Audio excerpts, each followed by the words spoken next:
Karibu sana Your Excellency, uweze kutuongoza kwenye hafla hii ya siku ya leo. Na niwaombe anapokaribia kwa nafasi yake, niombe tusalie kusimama, na wale walio na kofia zisizo rasmi tuweze kuzivua kwa heshima ya wimbo wa taifa, wimbo wa Jumuiya ya Afrika Mashariki, na kwa sala fupi. Wimbo wa taifa tukiongozwa na Safari Voices.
Mheshimiwa Naibu wa Rais, tukisalia kusimama, naomba unikubalie nimwalike Erastus Ndeleva, Director Human Resource Management SEKU, atufungulie kwa sala fupi.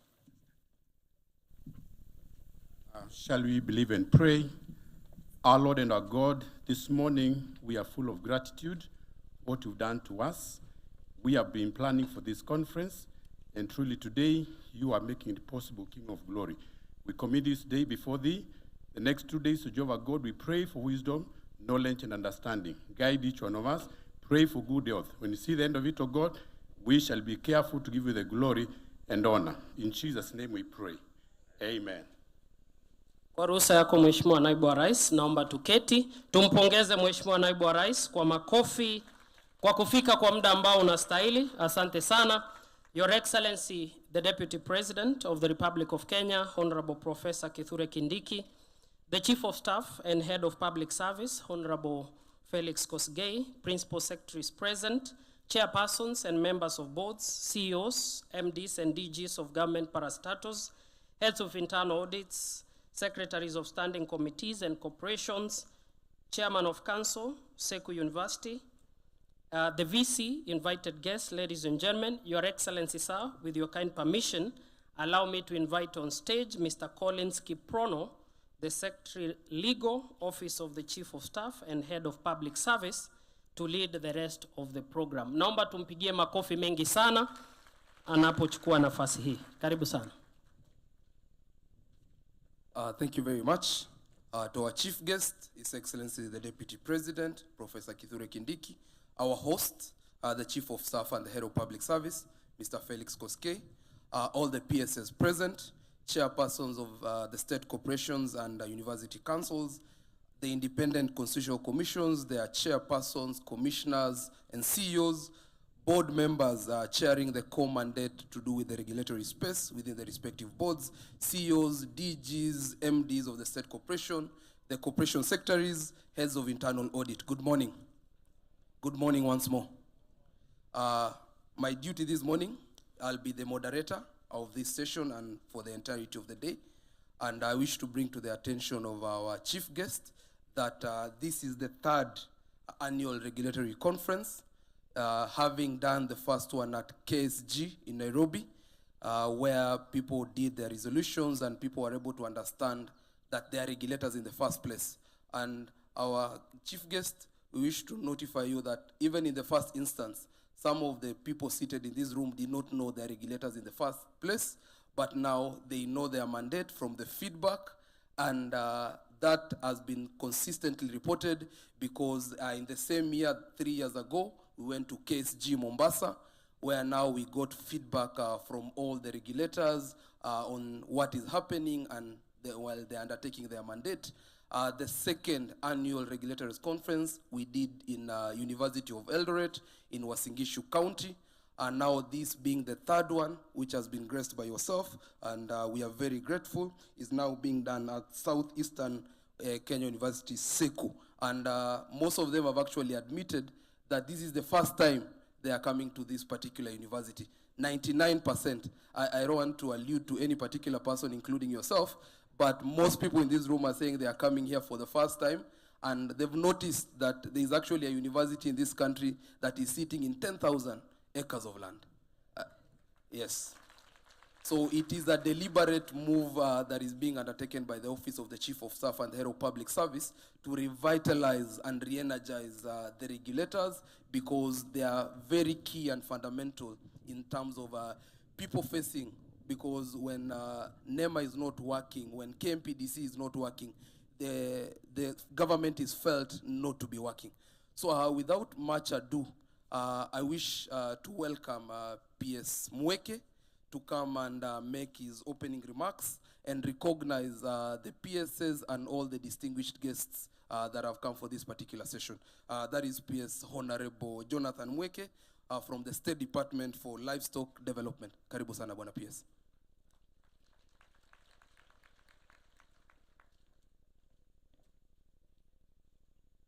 Your Excellency, the Deputy President, Professor Kitui Kindiki, Head of Public Service and Chief of Staff, Mr. Felix Kosgei, colleague PSs, Chairmen, CEOs of regulatory authorities, allow me to ride on all the protocols that were previously established. Mwea ni museo, na mavinda on there, baito mwea seo. Your Excellency, as local leaders, this is how we greet each other at very auspicious functions like today. I won't have many opening remarks, just to welcome all of you to the great county of Kitui. Kitui County is in the southeastern part of Kenya, and it is where I was born, and I'm very proud to be a Mkamba from this neck of the woods. Brian has Collins has really been able to give an overview of why we are here. And so just in the interest of time, Your Excellency, I would just like to introduce all my colleague PSs who are present here today, who have regulatory authorities under their state departments. PSs, please, if you could stand up so that we can very quickly introduce you. I'll start with PS Omolo, Internal Security and National Coordination. Our host here who oversees SEKU, also Dr. Beatrice Inyangala of Higher Education. Bwana Shadrach Mwadime of Labor. Mr. Motari of Social Protection. Our Gen Z, Your Excellency, Jacob Fikirini of Youth Affairs. Anatu Gotea. We have Madam Rono of Parliamentary Affairs. She takes care of all the legislative issues for our government. We have Mr. Cyril Wangunda of Public Investment. Then we have our friend Ololtua of Tourism. Your Excellency, we say that Ololtua is a tourist attraction in itself. So he's a very good colleague of ours. Bwana Patrick Kilemi of Cooperatives, Asante Sana. PS Joel or Arumanyong of Public Works. Dr. Beatrice Esther Moria. Dr. Esther Moria of TVETS, Pole Sana Daktari. Dr. Muhwana Omwami of Industrialization. Honorable Nixon Koril Generali of Lands. Your Excellency was telling Generali, ameona 10,000 acres, asikuje kukatakatia. We want it just as it is. When he was very excited about all the land he saw here in Kitui. We have Dr. Oluga of Health, Medical Services. We call him PS Washa.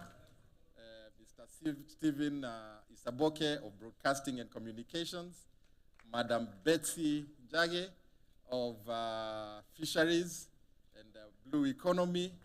We have, of course, Engineer Dr. Ngeno of Mutua Climate Change Environment, Mr. Julius Korir of Water, my predecessor, Bwana Kimutai, he is now in mining, and Your Excellency, there's a lot of minerals here in Kitui. So I'm always pushing my colleague PS atutolee kwa ground hizi minerals zote. We have PS wa Mahasla, Madam Susan Mangeni of MSME. Karibu Susan. We have PS Mugambi of Forestry. Karibu Sana. We have Dr. Imbunya of Public Service. Karibu Sana. We have Mheshimiwa Abdisalan of National Coordination. Karibu Sana. And last but not least, we have Madam Regina Ombam of Trade, who we work very closely with. Karibu, Karibu Sana. Your Excellency, we also have chairpersons of regulatory authorities and agencies. If you can all stand up, I won't be able to introduce all of you because of interest of time, but please, all the chairs of regulatory authorities and agencies, tafadhali musimame. Asanteni sana. We also have CEOs of regulatory authorities and agencies. Please, CEOs, if you can also just stand up. Let's clap for them, tafadhali. Your Excellencies, Head of Public Service always reminds us, hii ndio serikali kwa ground. And these are the people who make sure that we interface with the citizens in terms of ensuring that they are safe and they are able to go around their daily chores without any issues. We also have cooperation secretaries of the regulatory authorities and agencies. Please, cooperation secretaries, you can stand up also and be recognized. Cooperation secretaries. Asanteni sana. I believe we also have heads of internal audits of regulatory authorities. No? Yes, a few of them. Excellent internal auditors. And we have independent directors of the RAAs as well. Are they here? Independent directors? Yes.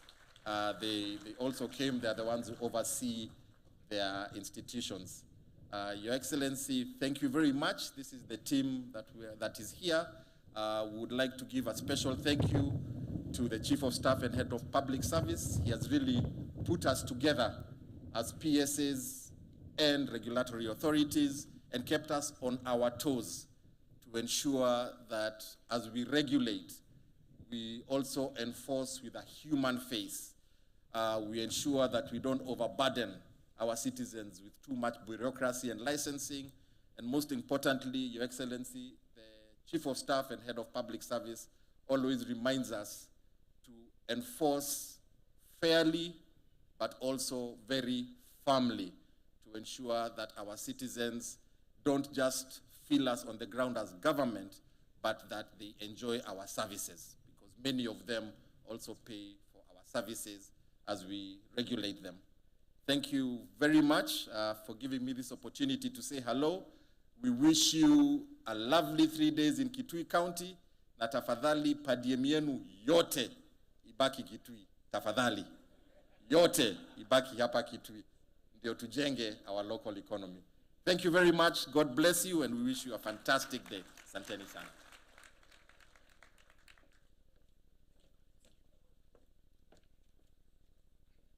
I think he deserves more claps than that. Because he's the host, and you might not know, because of the vastness of this land, a snake bite, the PS is the right person to call. Just while holding your brief PS, there are two cadres of people that have not been introduced. That is the chairpersons, commissioners, and CEOs of independent constitutional commissions. You can be upstanding. We notice you've also come in numbers so that we can also recognize you. Thank you very much.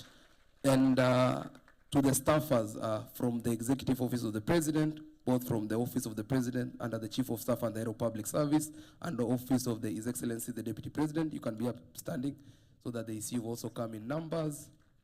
Thank you very much. Just to remind you, the theme for today, for these 3 days is consistent measurement and evaluation of real regulatory impact, emphasis on the ground. And for you to be able to access this program, when you registered, you can be able to access the app of Eventify. Please go to the app where you can be able to access the program and you can be able to know what will happen because everything is being posted there real time. Please go to the app of Eventify for you to appreciate what comes next and for you to note that where the program and where we're headed, because today we were not able to print all the programs because of austerity measures, but pardon us because technology has been able to come in for us. And as you notice, our chief guest is that the Chief of Staff and the Head of Public Service has done many meetings of this kind. And people here today are wondering why this meeting is physical, because all his meetings are normally virtual. We've done more than 20 virtual meetings in the last about 6 months, but due to the necessity of this event, this is one of the few ones that we've done a physical meeting. To welcome us now properly, I wish to call upon the chairman of the Council of Southeastern Kenya University, Professor Crispus Kiamba, to give us a welcome note on behalf of the host institution as we proceed. Welcome very much, Professor.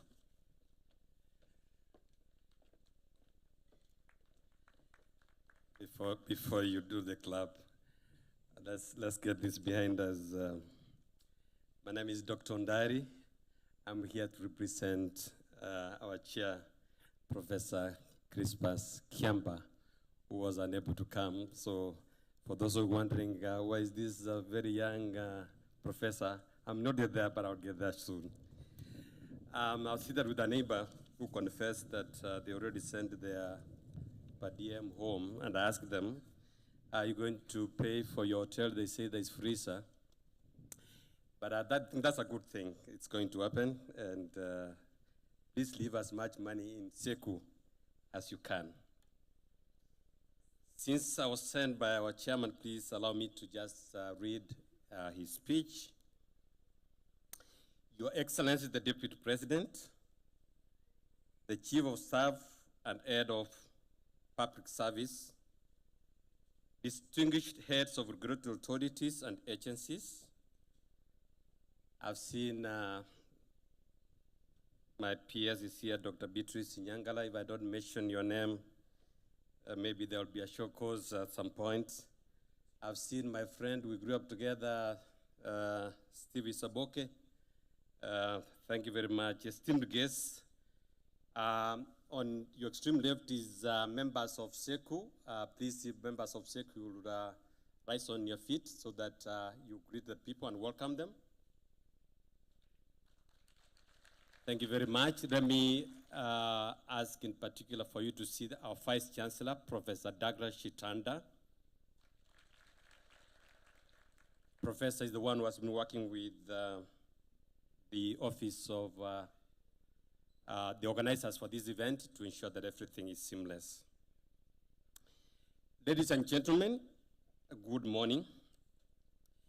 Your Excellency, it's my great honor and privilege to welcome you all to this important national forum, the 3rd Annual Revitalization and Re-energization of Regulatory Authorities and Agencies Conference. On behalf of Council, management, staff, students of Southeastern Kenya University, and the entire SEKU community, we would like to extend our warmest greetings and appreciation to each one of you for taking time to be part of this very historic event in our compound. We wish at the very outset to sincerely acknowledge and appreciate the Chief of Staff and Head of Public Service for convening this important event, conference, on this very ground where we normally hold our graduation. We are especially honored by the presence of Your Excellency, the Deputy President of the Republic of Kenya, Professor Kitui Kindiki. Your commitment to strengthen governance systems and enhance service delivery continues to inspire confidence and progress across our nation. Your Excellence, this conference comes at a critical time when the role of regulatory authorities and agencies is more pivotal than ever. In a rapidly evolving socioeconomic landscape, effective regulation is not only essential for ensuring compliance and accountability, but also for fostering innovation, safeguarding public interest, and promoting sustainable development. At SEKU, we are proud to host this conference and provide the venue and environment that enables such important national event to take place. We affirm our commitment to bridging academia, policy, and practice in support of national development and good governance. Ladies and gentlemen, as you participate in this conference, allow me to extend a special invitation to you, in particular to support the local economy by utilizing the excellent hotel facilities around this place. I am reminded that our own guest house is full for tonight, but next time you're around this place, please look for this facility and utilize it. Number two, please take time to enjoy the rich local cuisine and experience the vibrant Akamba culture, including learning a few Kamba salutations. I learned mine this morning. Let me try to say it. Mwe aseo. Ah, a little bit louder. You know, we need to learn something. Mwe aseo. Yeah, you got it right. Number three, I'd like to encourage you to tour our beautiful main campus. Where we are is the main campus. Interact with our students and faculty and explore opportunities for collaboration. We also warmly welcome you to partner with us on research, innovation, and development initiatives that can transform this region and our economy. Your Excellency, the region stands on the threshold of transformation. In the near future, this area will host a large-scale gala goat production. Can I repeat that again? Yes, large-scale gala goat production and a major solar electric power initiative with ambition to produce at least 10% of Kenya's energy needs, while powering industrial and manufacturing growth in this region. This vision aligns strongly with the National Better Agenda of Sustainable Development, energy security, and regional economic empowerment. And we invite all stakeholders present to be part of this journey. And finally, I encourage all participants to visit the SEKU exhibition booth that is right on my left. I have done my part, and when I went there, I found that there are many good things, including honey. Yes, I said Kitui honey, but I put a disclaimer here that we have limited quantities for today. Please do not take more than 10 bottles. We desire to sell about 200 of them, 2,000 of them. Please come and visit that booth. There are a lot to learn from that end. In closing, I once again express our sincere gratitude to the conveners, partners, and all participants who have made this event possible. Once again, welcome to SEKU. Our mantra in SEKU is from arid to green. Maybe you can help me say that again. From arid to green. Our desire is not just to bring change, but to bring a complete transformation. Thank you and God bless you.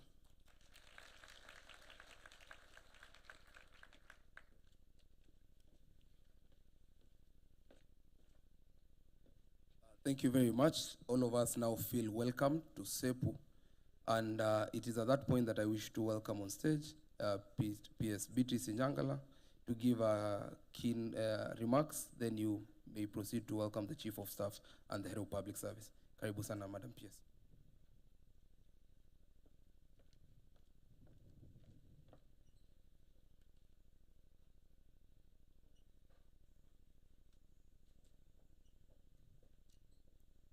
Our Chief Guest, Your Excellency, the Deputy President, Professor Kitui Kindiki, our Chief of Staff and Head of the Public Service, Honorable Felix Kosgei, my colleague PSs, chairs, and CEOs of all regulatory authorities and agencies, good morning. Let me also add my voice as the State Department that oversights all universities to welcome you to the Southeastern Kenya University. Do you feel welcome? Do you feel at home? Good. This university is located in the center of the semi-arid and arid lands of our country. And we recognize that these lands form just about 80% of the country. This therefore echoes the importance of this university in terms of science, research, and innovation. We are looking upon SEKU University to lead innovations that will advance our agenda in terms of dryland agriculture and natural resource management.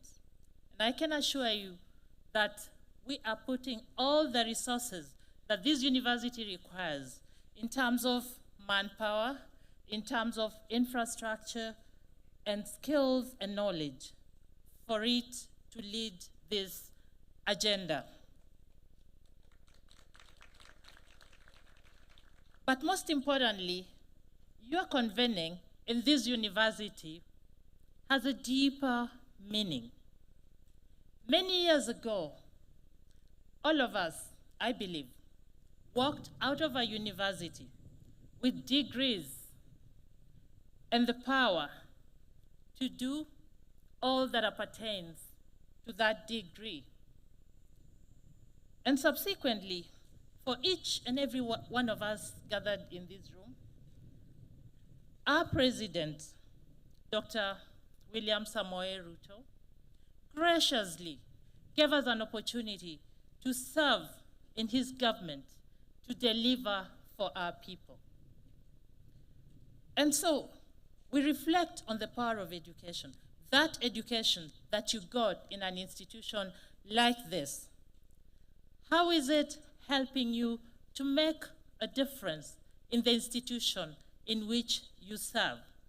Because it has to be an education for something. It cannot just be an education for papers. What are the structures you've put in place? And are they functioning? Are they delivering what they're supposed to deliver? The officers that serve under you, they have various interests. They are a diverse group. How are you managing those interests and keeping them focused on the core mandate of the organization you serve? I know that we are all doing our best. But again, best is not best until the results speak for you. Excellency, Head of Public Service, I speak for all of us here today when I say that we wholeheartedly embrace the objectives of this conference. We have come with an open mind to share, to learn, and I know that we shall leave here invigorated, motivated to push the boundaries, and the results will speak for themselves when we convene again. I thank you.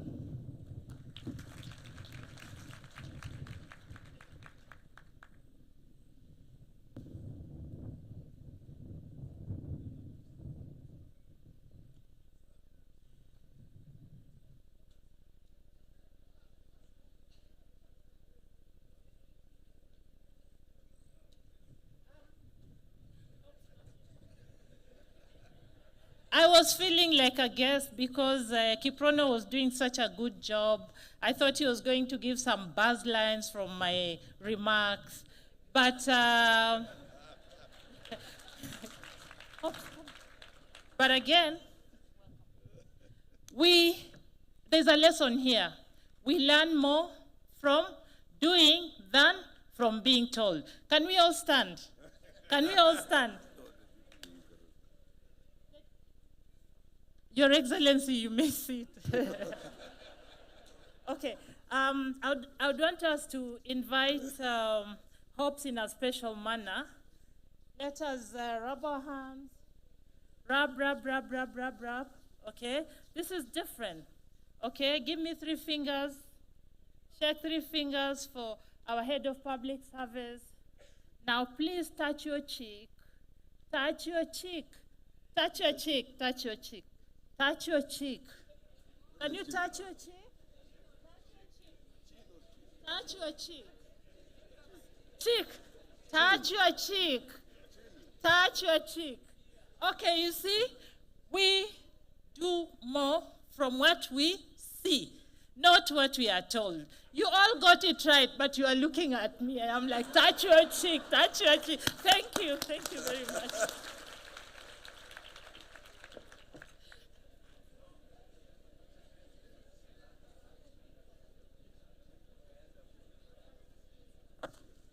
Thank you. Thank you very much, Professor Jangala. Although I think we need to meet in the office after this for setting me up because I can be fired for asking my boss to stand. So before I'm fired, I have to deal with you. Your Excellency, the Deputy President of the Republic of Kenya, the Honorable Professor Kitui Kindiki, all principal secretaries present, all chairs of boards and chief executive officers of regulatory authorities and agencies present, all chairs and members of commissions present, all members of the standing committees of regulatory authorities and agencies present, all distinguished participants, ladies and gentlemen. Your Excellency, allow me to warmly welcome you to the 3rd Annual Regulatory Authorities and Agencies Conference, convened at Southeastern Kenya University, Kwavonza, Kitui County. We are deeply honored by your presence, which underscores the high-level attention that your office continues to accord to the performance of government systems and institutions. Through your convening authority, sustained follow-up, and engagement with ministries, departments, and agencies, your office has played a critical role in unlocking regulatory bottlenecks, reinforcing coordination across sectors, and ensuring that implementation remains firmly aligned to national priorities. In this regard, Your Excellency, your leadership has been instrumental in strengthening the linkage between regulatory action and the delivery of tangible, measurable outcomes for the citizens. Your Excellency, 3 years ago, we undertook a deliberate and candid examination of the regulatory space across government. What emerged was a system that, while well-intentioned, was not functioning optimally. We found fragmentation of mandates with multiple regulators operating within the same sectors without sufficient coordination. There were overlaps that created uncertainty for businesses and citizens, and gaps that left critical areas insufficiently regulated. In many instances, regulatory processes contributed to delays in approvals, slowed down service delivery, and imposed avoidable compliance burdens.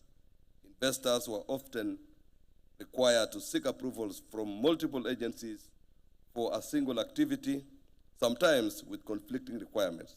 Inspections were at times duplicative, enforcement actions inconsistent, and engagement with the public uneven. These challenges had direct and visible consequences on livelihoods, on ease of doing business, and on public confidence in government institutions. Most critically, there was limited measurement of whether regulatory actions were translating into real improvements on the ground.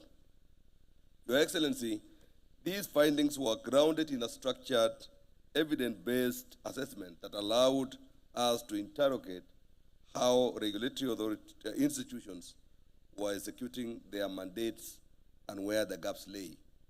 This scientific and methodical approach informed the establishment of the revitalization and re-energization platform designed as a coordinated response to governance challenges directly affecting citizens, businesses, and the overall government performance.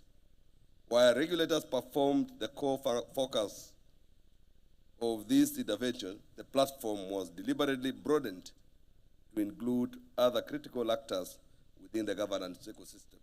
These include the audit space, whose role in oversight, accountability, and performance assurance is essential in reinforcing institutional effectiveness and ensuring that corrective actions are sustained.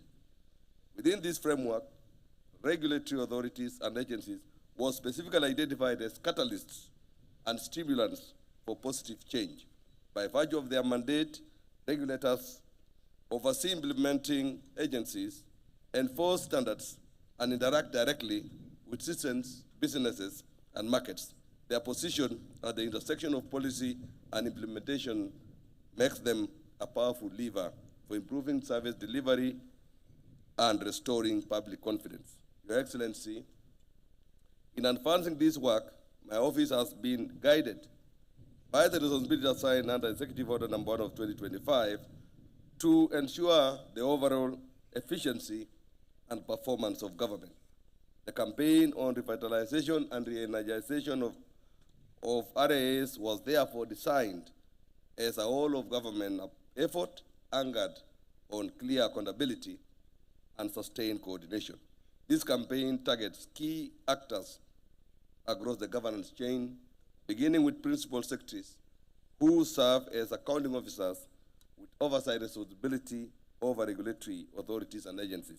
It extends to the 39 standing committees established within state departments, which have been tasked with ensuring that the objectives of the campaign gain traction, are sustained, and translate into measurable improvements.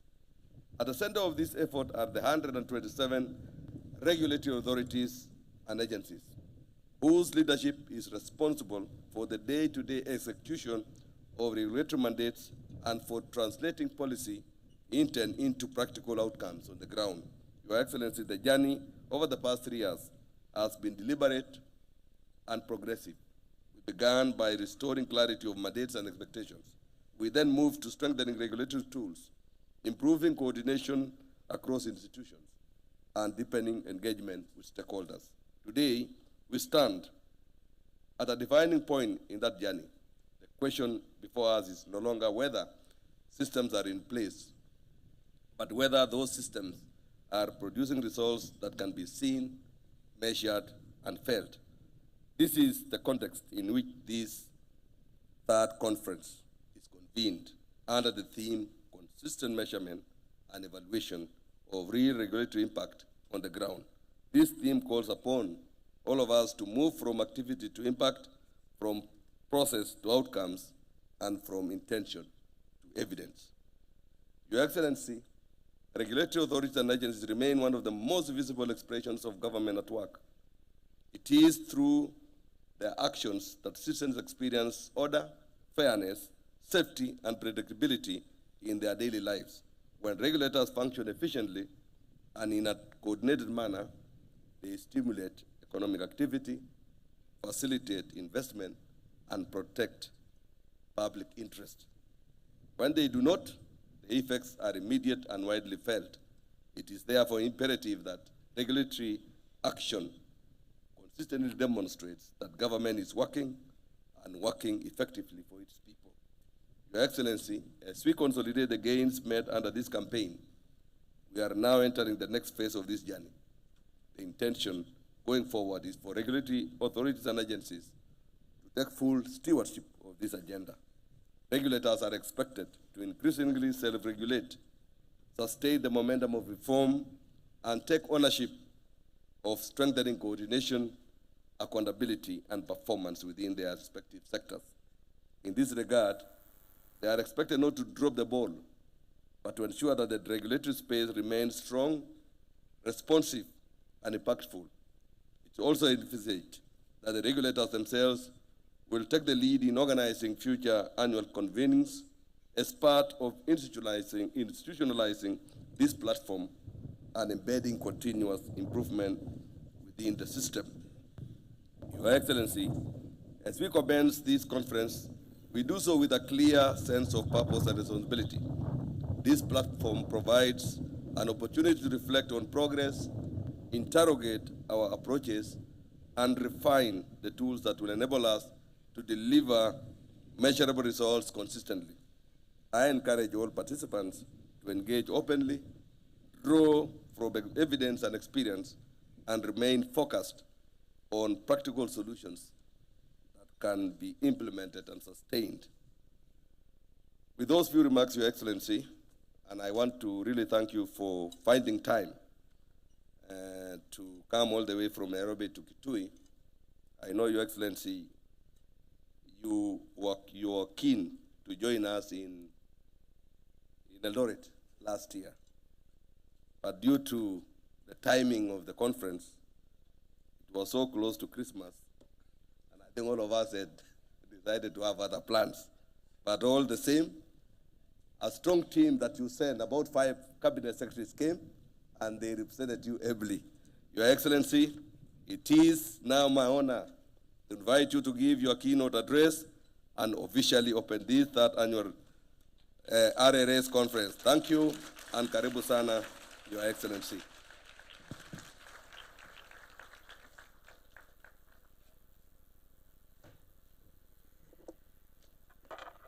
Please be seated.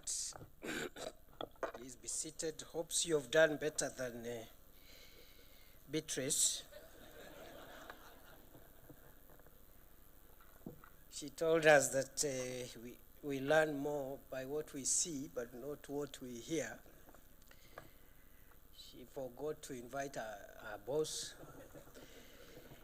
And even when she was reminded, she went back to the podium and said and did so many things, except inviting the head of public service.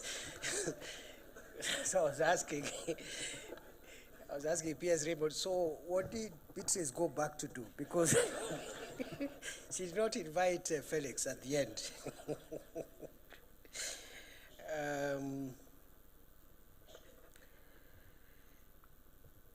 Yes, it is true, Hopes. I wanted to be with you on the 2nd of this kind of forum last year.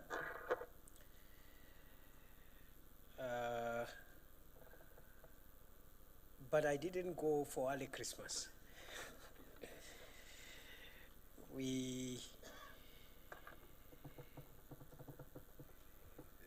So let me start by thanking this great institution, SEKU, for hosting this very important forum. I am very emotional whenever I have occasion to visit an academic institution, because I spent quite a big chunk of my working life early in this kind of a setting. And sometimes I wonder how I ended up leaving a wonderful place like this one. Head of Public Service, the leadership that is here, PSCs, chairs, CEOs of regulatory authorities and agencies, the council, vice chancellor, staff of this university, and all the other dignitaries present. I am pleased to join you this morning at your annual 3rd Regulatory Authorities and Agencies Conference at this juncture in our country as we continue to advance and revitalize the ecosystem which is responsible for regulating the interface between government and our citizens. I commend the Office of the Chief of Staff and Head of the Public Service for steering the continuous structured engagements with regulators Thank you very much, Felix, for fostering candid reflections, strengthened and sharpened alignment with our national priorities, particularly our driving paradigm of the bottom-up economic transformation agenda. On a daily basis, I hear the voices of Kenyans across our country, from Kisumu, where fishermen and traders are demanding for clean, pollution-free water, to Eldoret, where farmers and transporters are looking for affordable and predictable fuel, to Mombasa, where businesses call for fair standards and fair competition, to Garissa and Turkana, where communities emphasize on safe access to safe water and environmental protection, Nairobi, where wananchi expects safe buildings, reliable services, and orderly urban systems. I'm sure even here in Kitui, the call for responsive regulatory environment echoes. Across all these regions, the message is clear and consistent that Kenyans want a government that delivers, that protects and serves them efficiently, and creates a fair and predictable environment for opportunity. In many respects, the government that citizens encounter is you, the regulators. Regulatory authorities and agencies are the most visible and tangible expression of government in the daily lives of the people. You exercise statutory power to license, set standards, enforce compliance, inspect, approve, and sometimes take action. In the process, influencing markets, safeguarding livelihoods, and protecting the welfare of millions of Kenyans. Today, as has been said, the government consists of 127 regulatory authorities and agencies operating under various state departments, each with far-reaching authority across the economy and society. Consequently, millions of daily interactions between citizens and government occur through these agencies. As such, no citizen should have to ask, where is government? Because government is present wherever rules are set, standards enforced, safety assured, and fairness is upheld. Colleagues in government, this reality places a profound responsibility on all of us, because when regulatory action is weak, inconsistent, or compromised, government itself appears weak. And when regulatory processes are opaque or unfair, government is perceived as unjust.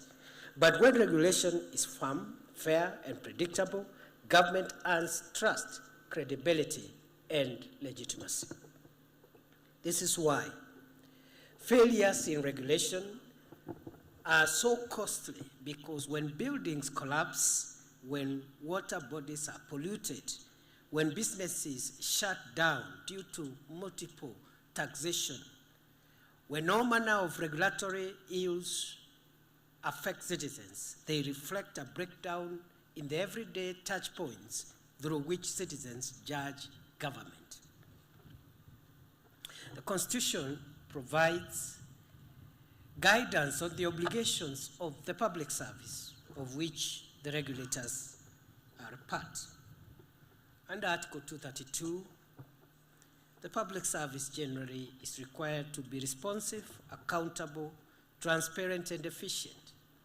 And this must be demonstrated through the actions of regulators who set norms, establish and enforce standards, and ensure order in the functioning of the economy and society. This is why the theme of this conference, consistent measurement and evaluation of real regulatory impact on the ground, anchored on evidence, impact, and accountability, demands a decisive shift from reporting activities to delivering results, from process to outcomes and from intention to measurable impact in the lives of citizens. Colleagues, we must be able to show, using credible evidence, that regulatory actions are reducing risks, improving compliance, enhancing fairness in markets, lowering the cost of doing business, and ultimately improving the quality of life for the people of Kenya. At the same time, we must ensure that the presence of 127 regulators translates into coordinated strength, clarity, and efficiency, rather than duplication, confusion, and delay. Today, we are called upon to embed a culture of evidence-based decision-making, continuous monitoring and measurable performance in our operations. Regulatory authorities and agencies are challenged to adopt clear indicators, credible data systems, and regular evaluation mechanisms to ensure that regulatory actions translate into tangible outcomes. Ultimately, our success will not be measured by the number of regulations issued or inspections conducted, but rather by the real improvements experienced by citizens through safer products, fairer markets, reduced cost of doing business, and enhanced public trust in government. The effectiveness of government will largely be a reflection of the effectiveness of regulators. Colleagues, I also wish to emphasize the importance of visibility in regulatory work. It is not enough that you are working. Your work must be seen, felt, and experienced by the citizens you serve. Government action must be clear, consistent, and visible in the public space, reflecting the seriousness and discipline with which we execute our mandate. We cannot allow the narrative to be shaped by the naysayers when real and meaningful work is being undertaken across our institutions. I therefore urge you to ensure that your actions are clear and visible, that your impact is felt on the ground. I urge us to shift from the conservative, philosophical approach to regulation to a more responsive and citizen-centric stance in recognition of the impact of our actions and decisions on public trust. Let us commit to delivering regulation that is firm, fair, visible, and impactful. I think I can stop there and declare the third annual Regulatory Authorities and Agencies Conference officially open. Thank you very much. The reason I have decided to stop there is because I want to listen a little bit on some of the presentations so that I maximize on this rare occasion I have.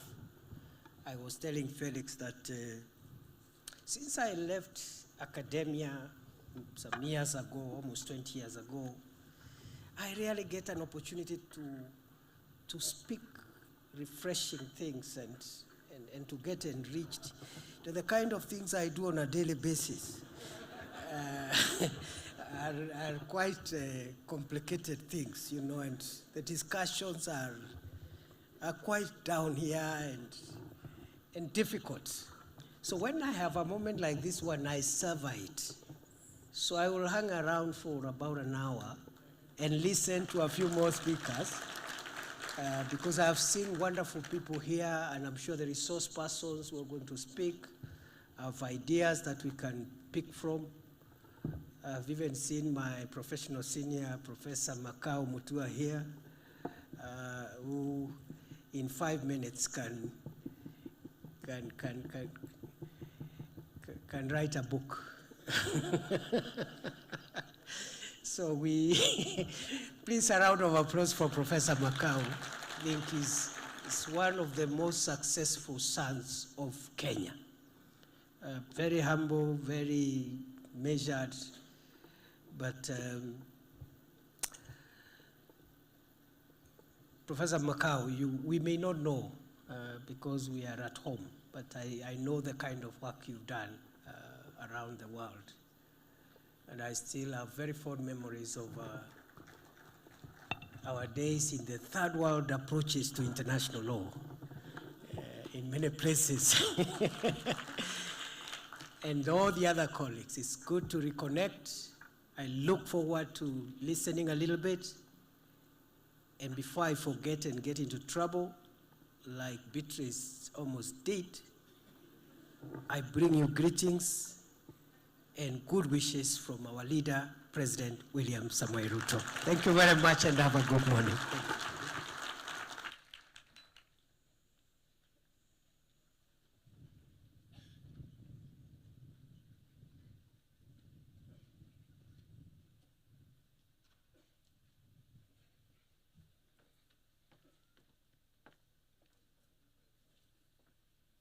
Another round of applause for His Excellency, the Deputy President. Thank you very much, Your Excellency, for those very, very inspiring remarks. And now we feel energized to be able to start our conference and go on to serve the citizens, founded on our agenda, which is the bottom-up economic transformation agenda. Your Excellency, before we go to the next session, please allow me to recognize some of the leaders from the National Assembly that accompanied you to this function. We have Honorable Kawaya, Member of National Assembly for Mwala. Makofi tafadhali. Karibu sana, Mheshimiwa Kawaya. We have Honorable John Bwire, MP for Taveta. Makofi kwake tafadhali. And we also have Honorable Mohammed Abdi, the MP for Lafe constituency. Karibu sana. Your Excellency, we also have one of our local leaders here, former minority leader of Kitui County Assembly and member of County Assembly, former, for this area called Kwavonza. He's called Honorable John Kisangao. Here locally, Your Excellency, we know him as Mbake. So he came to welcome you to his ward. Thank you very much, Your Excellency. And now I invite Collins to show us the way into our next session. Thank you very much.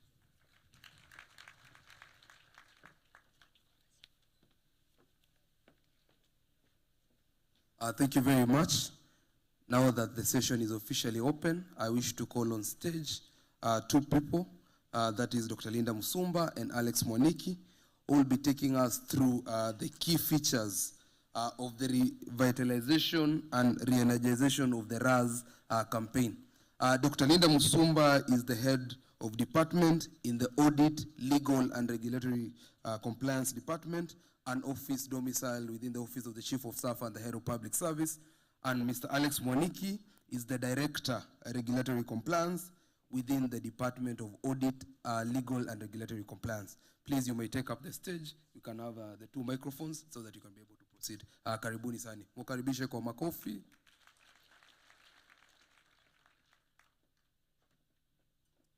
Your Excellency, the Deputy President, all protocols observed.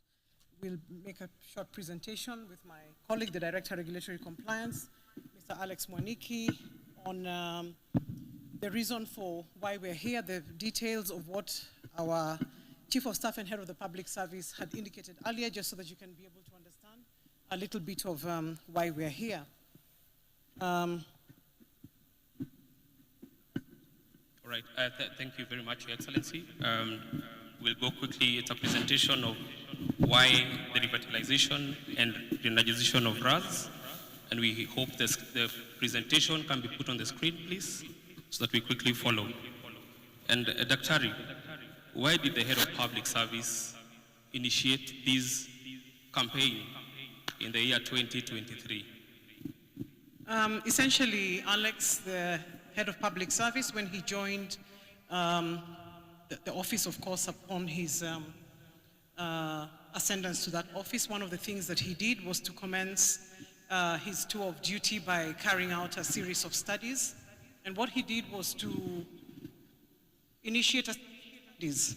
And among the findings from those studies was the fact that regulatory authorities and agencies are very key to ensuring the achievement of the promise that had been made by His Excellency the President and this administration to Kenyans.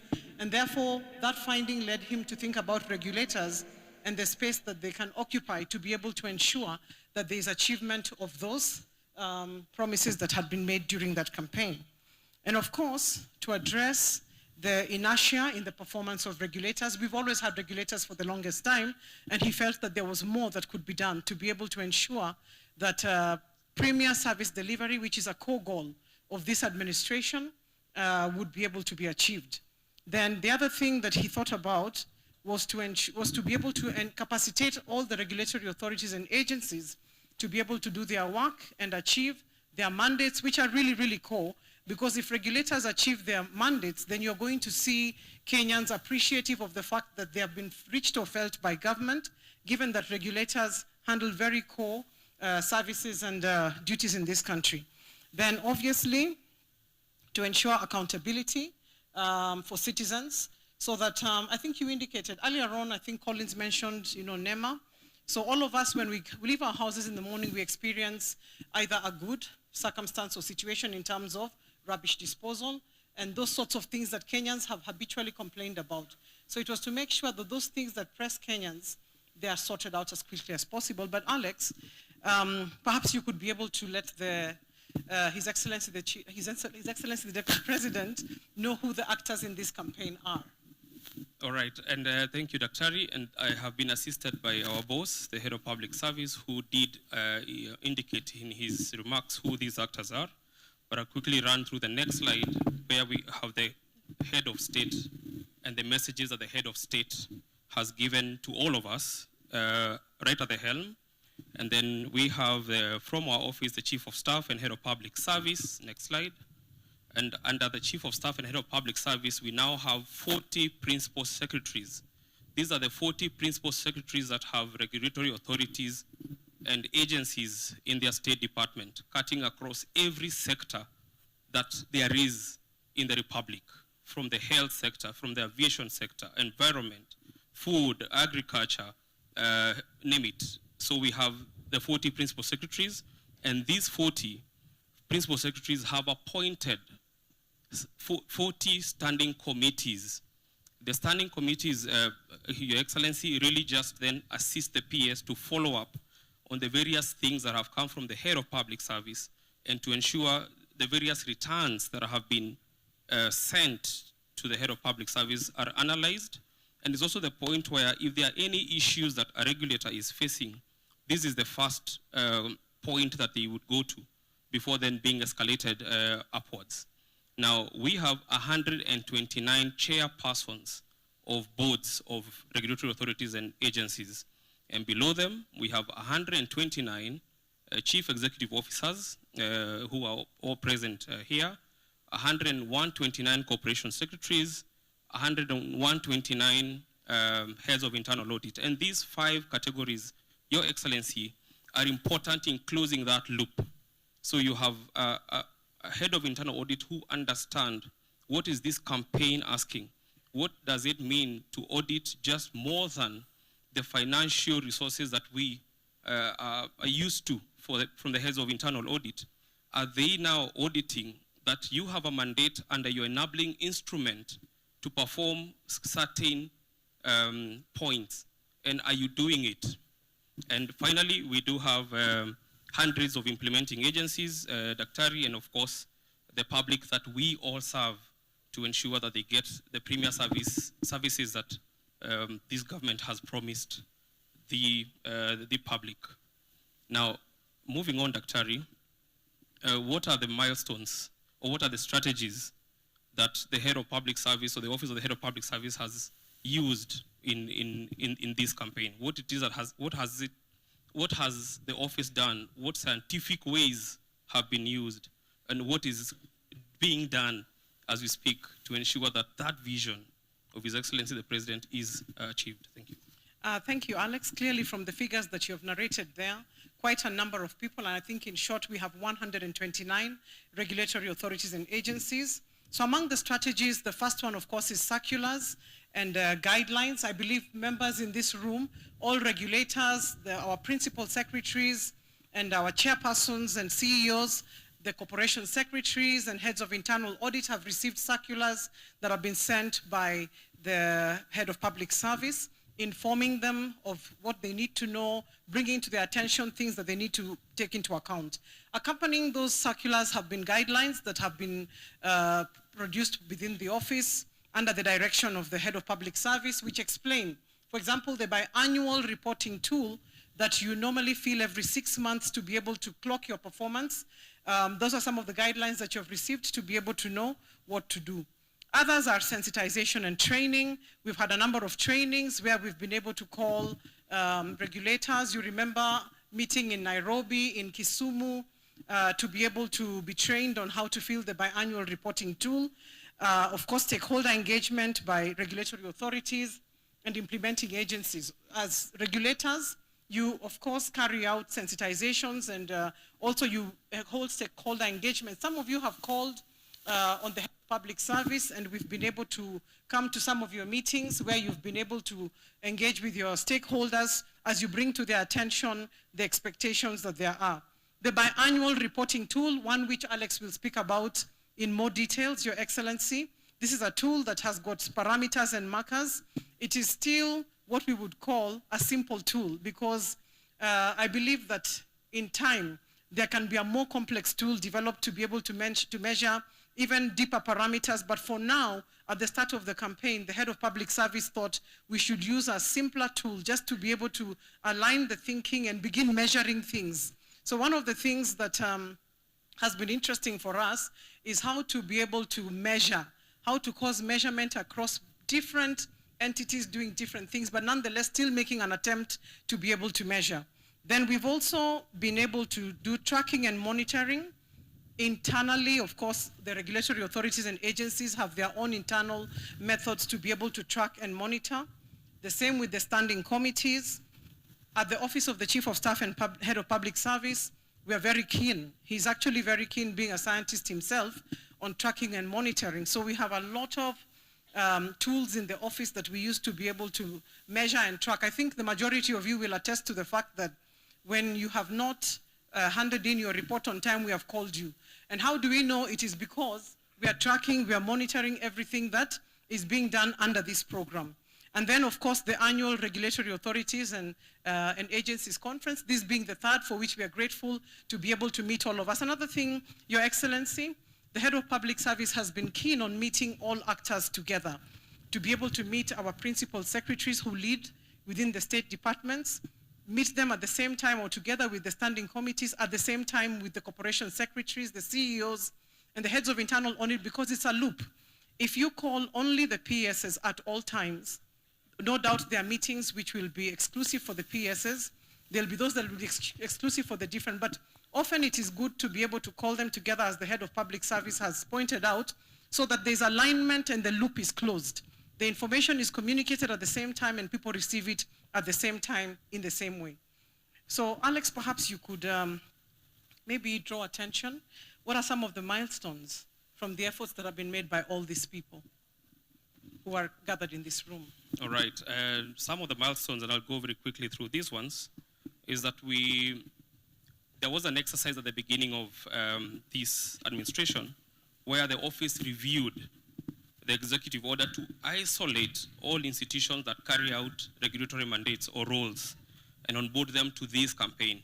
You will note, Your Excellency, that according to the SEKU categorization, we have about 78, about 80 regulators that have been categorized as regulators by SEKU. But you have also seen, Your Excellency, that the list in this campaign is 129.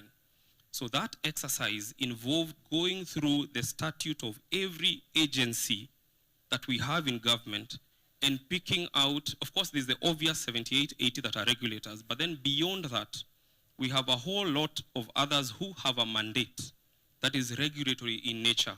They set standards, they superintend certain things, they enforce certain things. They have not been classified as a regulator, but they do have a role. That was the first task. And that is the people who are presented in this room, we've had a challenge sometime, and I'll speak to it shortly, when the person you're speaking to as a regulator indicates, but I'm not a regulator. And we have to open the act that establishes them together with them. And we read, let's go to section 4C. And that right there is what the head of public service is looking for. Because the moment you then don't pay attention to that provision that gives you powers under the law to either, cancel, register, license, and so on, then we'll have a problem. The loop will not be closed. Of course, the sensitization of the RAS, Dr. You have spoken to that in detail, and then spotlighting performance and achievement of the core regulatory mandate as an integral part of daily operations. You will note that there was a ceremony in December where the head of public service recognized some of these regulators because of exemplary performance. And I think it's something that is going to then be happening every year as he guides us on certain parameters that the office has established. Then the focus here really is on premier service delivery as the deliverable for regulatory action. You will note, Your Excellency, the program is rich with sessions that the regulators will be speaking themselves on what it is that they have done to ensure that there's premier service delivery to the Kenyans. But those are just 4 of the milestones. And Daktari, would you maybe speak to the other 4, because they are quite a number? Very quickly, was the development of a framework for the working of the regulatory authorities and agencies space. That is the tool itself.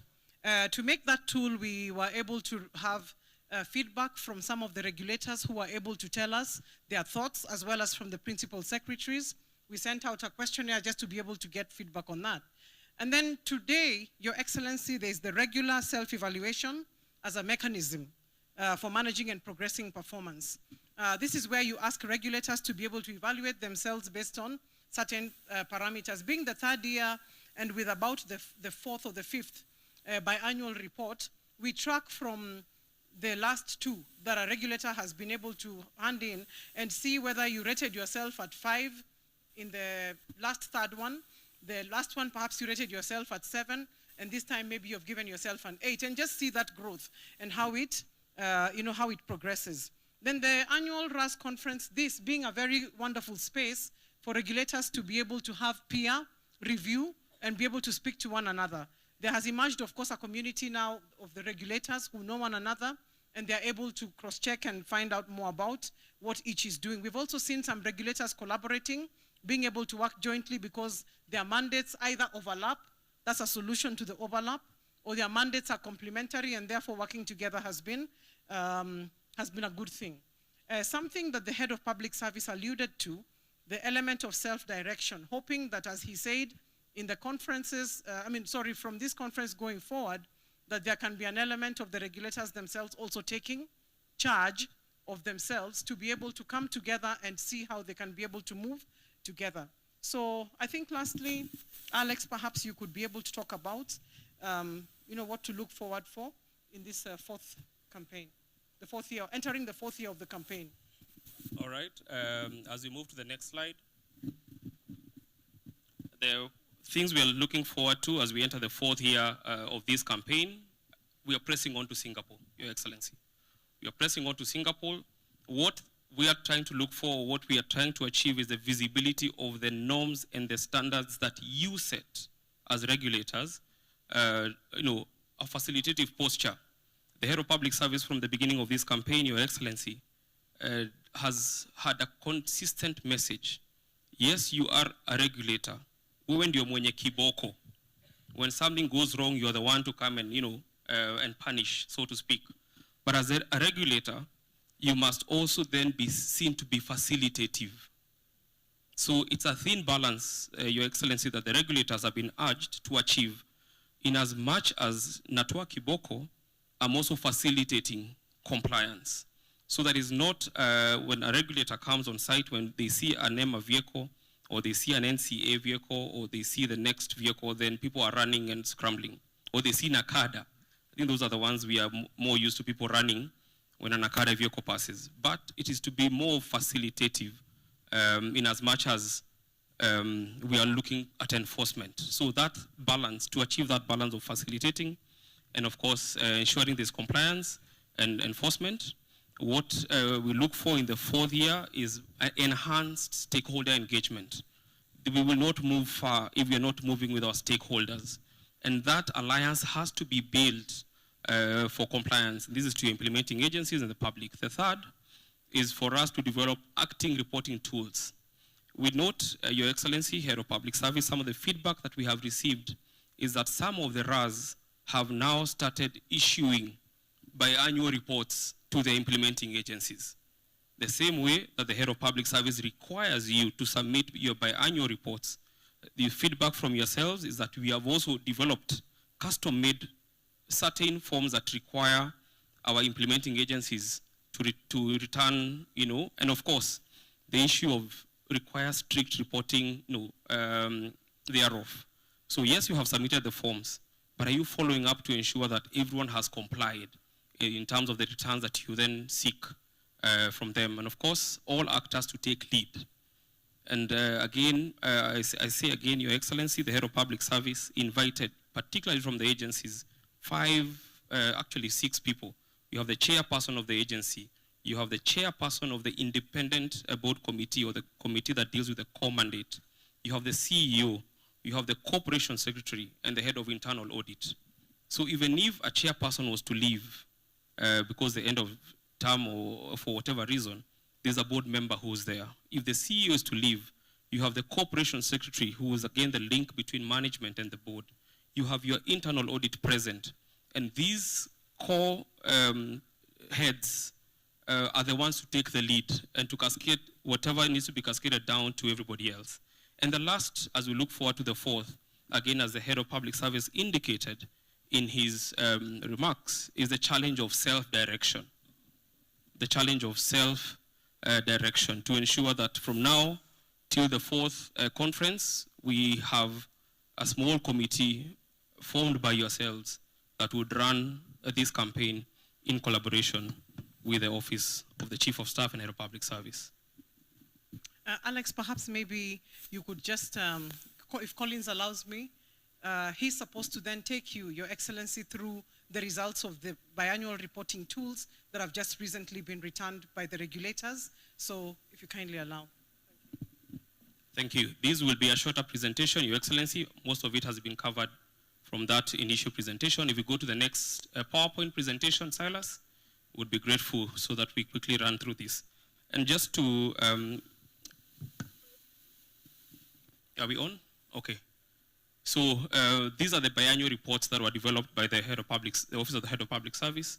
They have moved from the first edition in 2024. There was a second edition, and there was now a third edition, which is what has been analyzed. And I'll quickly just take you through the slides to give that report. So we'll just move to the next slide. Oh, thank you. So again, the foundation of these reports began in May 2024, circular issued by the Head of Public Service. The returns that we are looking at were returns that were submitted in October and 31st of March, so they are biannual. And once the agencies do these returns, they send them to their standing committees at the State Department. And again, the dates for those given for the reports, the first biannual reports, 2025, they were then submitted to the standing committees, and the standing committees submitted reports to the Office of the Head of Public Service. The second biannual, 31st of March, from the agencies, and on 9th of April, we received the reports from the standing committees. If we move on to the next slide. So 2025, now last year's conference, the compliance rate of returns was 84.5%. What we're looking at now, we have received from yourselves, the regulators, 96% compliance. So, Head of Public Service, you recall, you raised a question and a challenge in the last conference. How can you be a regulator asking for compliance, yet you yourself cannot comply with a simple biannual report that is requiring you to fill and submit. So we have seen an increase, and of course, there's always a little failure, and we have 12 agencies, Your Excellency, out of the 129 who did not submit the reports as required. And of course, this is a concern for the 12, that is, because the same question that the Head of Public Service raised, we raise it again. You are a regulator. You require people to comply with certain standards or norms that you have set, yet you fail to comply despite follow-ups and reminders. So that is the status of compliance. So it has been impressive this year. So 96 in compliance and 4%, 96 compliance and 4% did not comply. We move on to the next slide. This is an interesting slide. And this slide is on mandate misalignment and its implications. Your Excellency, there are a number of entities that have classified themselves. In that tool, they have returned the returns, yes, and they're telling us, guys, we are implementers. And they call and say, we wrote to you, we are implementers, we do not regulate. But when we review their frameworks, there's a clear, or rather they have dual mandates. Yes, you are an implementer, but there's a provision in your law that gives you a regulatory mandate. And this now raises a critical concern, Your Excellency, when you have an entity that does not recognize its regulatory role, how then effective will that entity be in discharging that particular mandate? So you have ticks in all, you have, let's say, 9 mandates. You have ticks in 8, but 1 you do not have because you are an implementer and you don't want to get involved in the regulatory role. And I think one of the things that we're going to do, Your Excellency, is engage the few that have returned reports indicating they do not regulate. Some have even indicated we're in the process of changing the law to remove that provision. Others have said, by the way, if you give us funds, we are going to implement that particular mandate. So it's a conversation we will request Head of Public Service to guide us on how to engage the few that have clearly indicated we are not regulators. So it means basically the powers that you have, the statutory powers that you have are being utilized if you are not ticking performance on all of them. We have a very important session after this, Your Excellency, where some regulators will be talking to us on how they measure the impact of their regulatory mandate outside the government frameworks. And I think it will form a very important conversation at that point. So the concern that this raises is where an institution has misinterpreted its mandate, then there's a risk right there. And one of the issues of this conference is to ensure that there's alignment, as you have guided in your opening remarks, as well as from the Head of Public Service. Now, allow me to just spend 2 minutes, Your Excellency, on this very important slide on how your regulators have rated themselves. In every of these biannual reports, we request them rate yourself. So 24.5% rated themselves a perfect 10. And they have indicated, we checked all the parameters from our performance. It's a perfect 10. It's always that example when you ask a public servant to rate themselves, and you see a picture of the cat, which is a public servant, but when they're rating themselves, is a reflection in the mirror of a lion. That is what self-rating is. You are a cat, but because you have faith in yourself, you are seeing the lion. But here we have a challenge, Your Excellency. 52.5%, which is more than half, gave themselves a confident 8. So they said we were 8, and they gave a few reasons. If we get this, we fix this, we'll be 10. Now, 9.5%, it was a fair. They just said to go 5, 4. And again, reasons are given.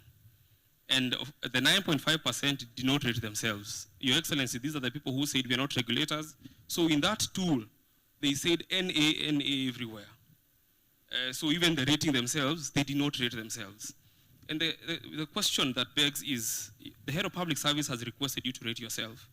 And it's an important slide because even those who rated themselves as fair, they gave certain reasons that the office is then able to pick up and facilitate to ensure that every regulator can rate themselves 8 and above. So the overall was self-confidence, majority were there, but we must explore, and part of this conference will be doing this, what top performance means and address those gaps that exist in self-assessment. And Your Excellency, even in those who rated themselves as 10, we must all ask ourselves, if I am a regulator and I'm rating myself as 10, does the ground reflect that 10? If I regulate a particular area or a sector, is that sector excellent or is that sector now at Singapore? Because if it's not, then you can't rate yourself at 10. So it is a scientific process that has to be done to ensure those self-ratings, and as Dr. indicated, we have to look at your rating in the last biannual and the last 3 biannual reports, so that when we analyze, we are getting a value for what it is that what we need. If we move on to the next slide, I will not go through these in more than 30 seconds. These are some of the key factors that they indicated. This is working, and this is what is helping them rate themselves at 10. There are those who say we have digitized so many processes that were manual, that were slowing us down, and that's where we are at 8 to 10. There's risk-based models, and this is where the internal auditors come in and have really assisted in that. There are those who have said we are at 8 to 10 because you have clear plans, we have clear targets, we measure, and these are the results, and it's very clear. Stakeholder engagement, some of them sent us pictures and pictorials of them engaging their stakeholders. Those who said we are at this level because we have informed boards. The boards have been sensitized, they have been informed. We have capacity build our staff. We have better standardization, and of course the proactive enforcement. If we move on to the next slide, which is the barriers, those who are below, who are fair or lower, they said we do not have funding. Your Excellency, this has been a standing barrier from the first conference, from the first engagement. But also, Your Excellency, you will note that there are some entities that have gone beyond what it is that is provided for by government. They have found ingenious ways to get funds, particularly for their core mandate. So we have solutions for all these. They have been discussed. There's inadequate staffing. Again, the question will be thrown back to the board and the management. There were those who said it's a legacy backlog. We are still trying to clear what was done badly in the previous times. External dependency that elongate end-to-end timelines. Now, from number 5, Your Excellency, you have a regulator that says that we are doing so badly because we have manual and complex licensing processes. Yet the solution for that number 5 is within you. Those who had manual and complex licensing processes, this is what they did. And actually, most of them have told us, we activated very simple digital processes to ensure we are efficient. There's poor technology integration. Again, the solution for this is within the regulator. Uncertainty due to new policy directives. It's those vague responses, Your Excellency, that someone would give, but it's not very clear what this means, but they were there. And then pending bills and operational interferences, and outdated acts and legislative pieces. There are those who have said, if you change our regulations, we will be able to regulate. If you expand our mandate, we will close the loop. If you close these other ones so that there's no overlap, we are going to be better. And the head of public service has been clear, where their mandates overlap, you synergize. We have seen it happen, Your Excellency, and I think part of the ones that have done very well in the construction center, where we have about 3-4 agencies coming together, forming a committee together with the Ngaos, together with the police, so that they're able to move as one entire sector whenever they are doing whatever they need to do. I will not move on to, we can just go on to the last slide because of time. If we move on to the next slide. Okay, this slide, in just 2 seconds, 31%, there was a question in the questionnaire. Have you been recognized? Have you been recognized or rewarded or acknowledged? 31.5% said they had, and they gave instances and the evidence that because of our work, we have been recognized in the African continent, in the East African region, and so on.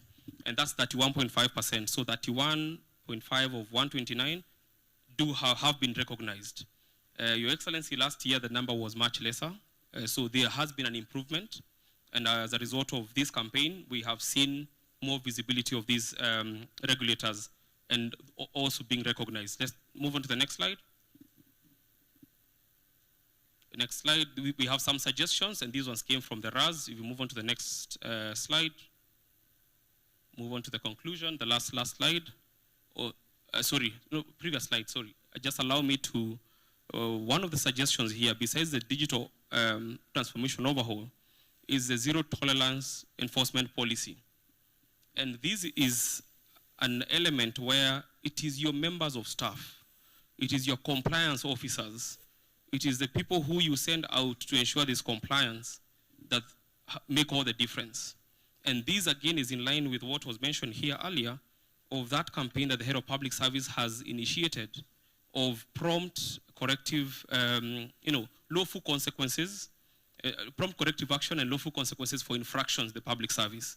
So if you have officers who are not able to deliver within your mandate, enforcement officers, you never get to the 100% that is desired. We have quite a number of suggestions there, Your Excellency. Move on to the last slide. I'll conclude. I think I've taken more time than I had been given.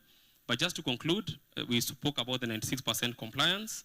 The head of public service will, of course, deal with the 4% in a very special way. Of course, RAS, it's clear they are increasing, leveraging digital tools and stakeholder engagements. The key challenges that have persisted, we have indicated them, and the proposed radical measures, including the digital transformation, and finally, specific recommendations in governance, monitoring and evaluation, which we'll speak about in detail in this conference, stakeholder engagement, technological adoption, and provided targeted solutions. As I conclude, Your Excellency, the people sitting in this room are what we call the government. When people say, serikali kona mkono mrefu, Your Excellency, they're all in this room. From the finance sector, KRA is in this room. From the aviation sector, KCA is in this room. Environment sector, the government is in this room, Your Excellency. And if everyone does what they are supposed to do, we will have Kenya tuitakayo. I thank you.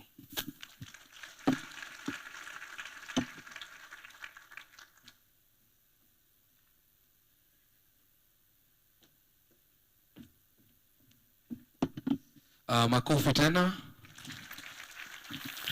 Your Excellency, just in case those presentations did not give you the reminiscence of your days in academia, just the next title alone will rekindle the good memory of your days as a professor.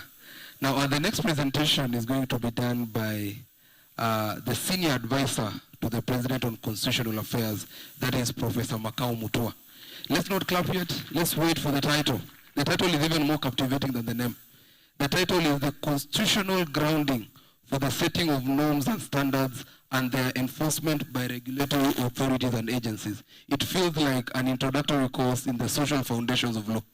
So for those of us who are seated in this room and they are not lawyers, please, you'll receive a certificate for participation.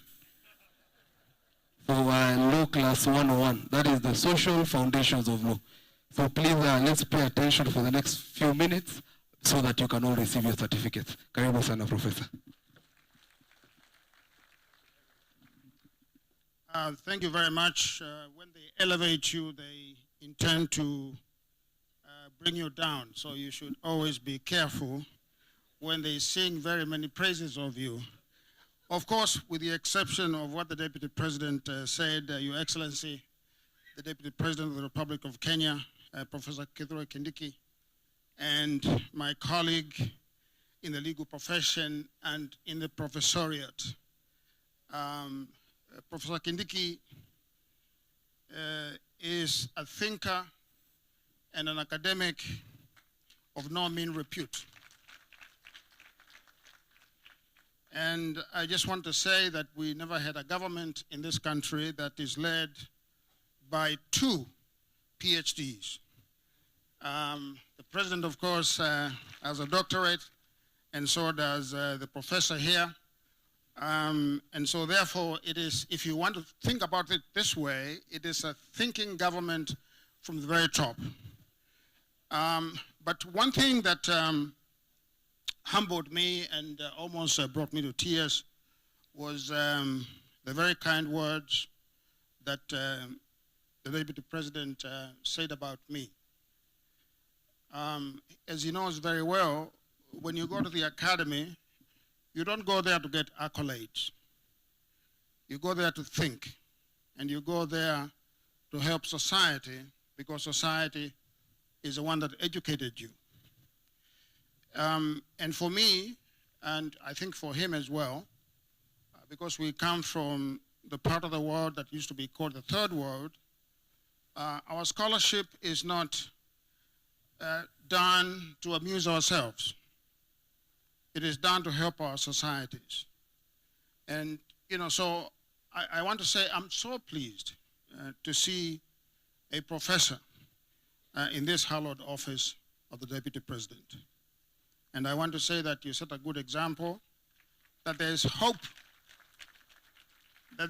for some of us, that you can transition from academia to high office.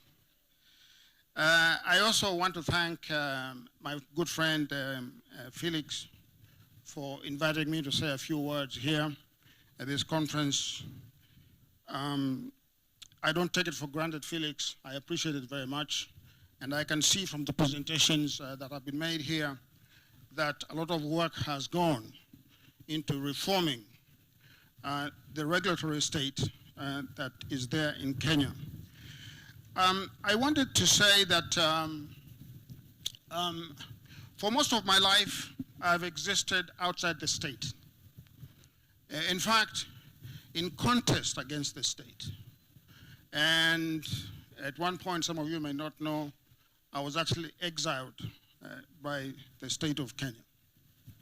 Today, I find myself in a very peculiar space because I am now working inside the state. And I want to say that part of what makes my work easier within the state is because of folks like the Deputy President. This is a thinking government. I don't think that I could have survived. I don't think that I could have survived in any other government prior to this period. If I had tried, I would have lasted 1 second. But today, I'm not here to tell you how to do your jobs or to lecture you on the minutiae of the administrative state. The administrative state, as you know, in some countries is called the deep state, meaning that it is that part of the government that is perpetual and that keeps the state going. It does what has to be done to keep the country going. It is the brain trust of the country. So your duty as regulators is really sacred. And your duty is one that must be taken with all seriousness, as the Deputy President actually said. But I just want to map out for you a few things for you to consider, because I don't want to lecture for too long. The first thing that we should understand, to ask ourselves, is what kind of a state are we in? What kind of state do we have in Kenya? Because unless you understand this fundamental question, you will not be able to understand the purpose of your job. Not how to do your job, not how to count things, not how to categorize things, not how to see like a state, but what kind of a state are you in? And what is the purpose of the state that we call Kenya today? And I want to say that we are not a nation. I want us to begin there. We are a state, we have a government, We have a country. But we are not a nation yet. We are a nation in embryo, meaning that we are like a child who is being baked in their mother's womb.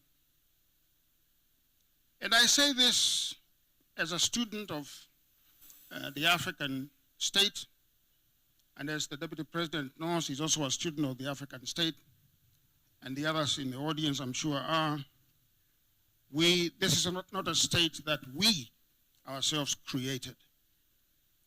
It's a state that was forced on us by others. And since 1963, we have been trying to tame this state, to make it ours. States can be either benign or malign. They can be either benign or malign. Because a state essentially is a creature of violence. I want to repeat that. The state is a creature of violence. But I also want to say that not all violence is bad. Okay? And you can quote me on that. State is a creature of violence that oscillates between being benign and being malign. It oscillates between those two pendulums, of being malign or being benign. And the purpose of the state is three arms of government: the legislature, the executive, and the judiciary. Is to submit itself to the people. That is the predicate of the 2010 Constitution. To subject itself to the people who are sovereign, as the Deputy President has so eloquently talked about in many forums and written about.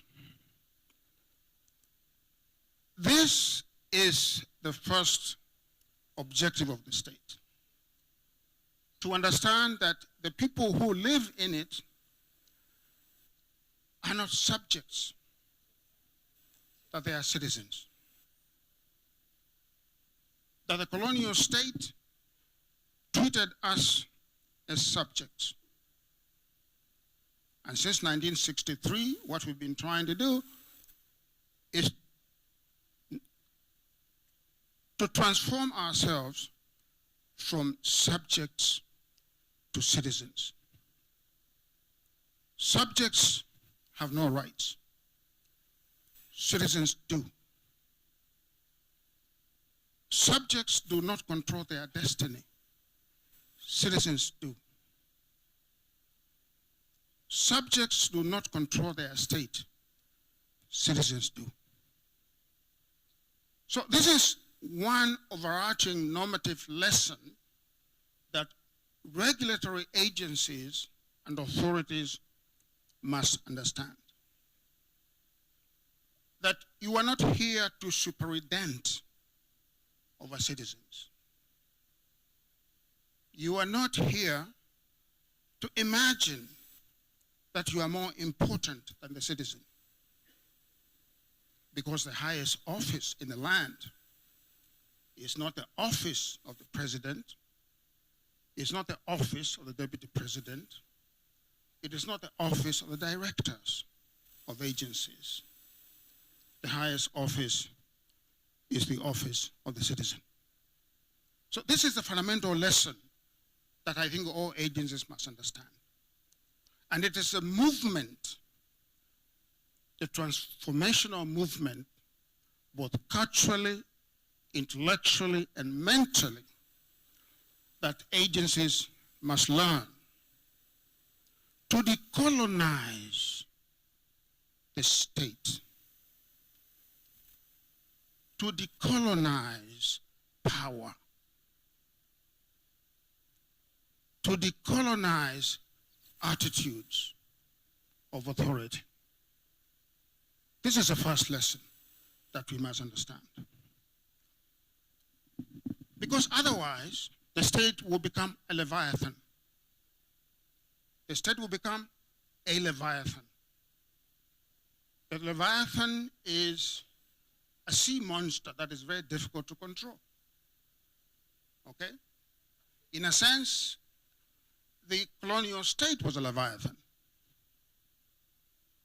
And to a large extent, and I challenge you to think otherwise, or to challenge me back, our post-colonial state, for the most part, has also been a leviathan.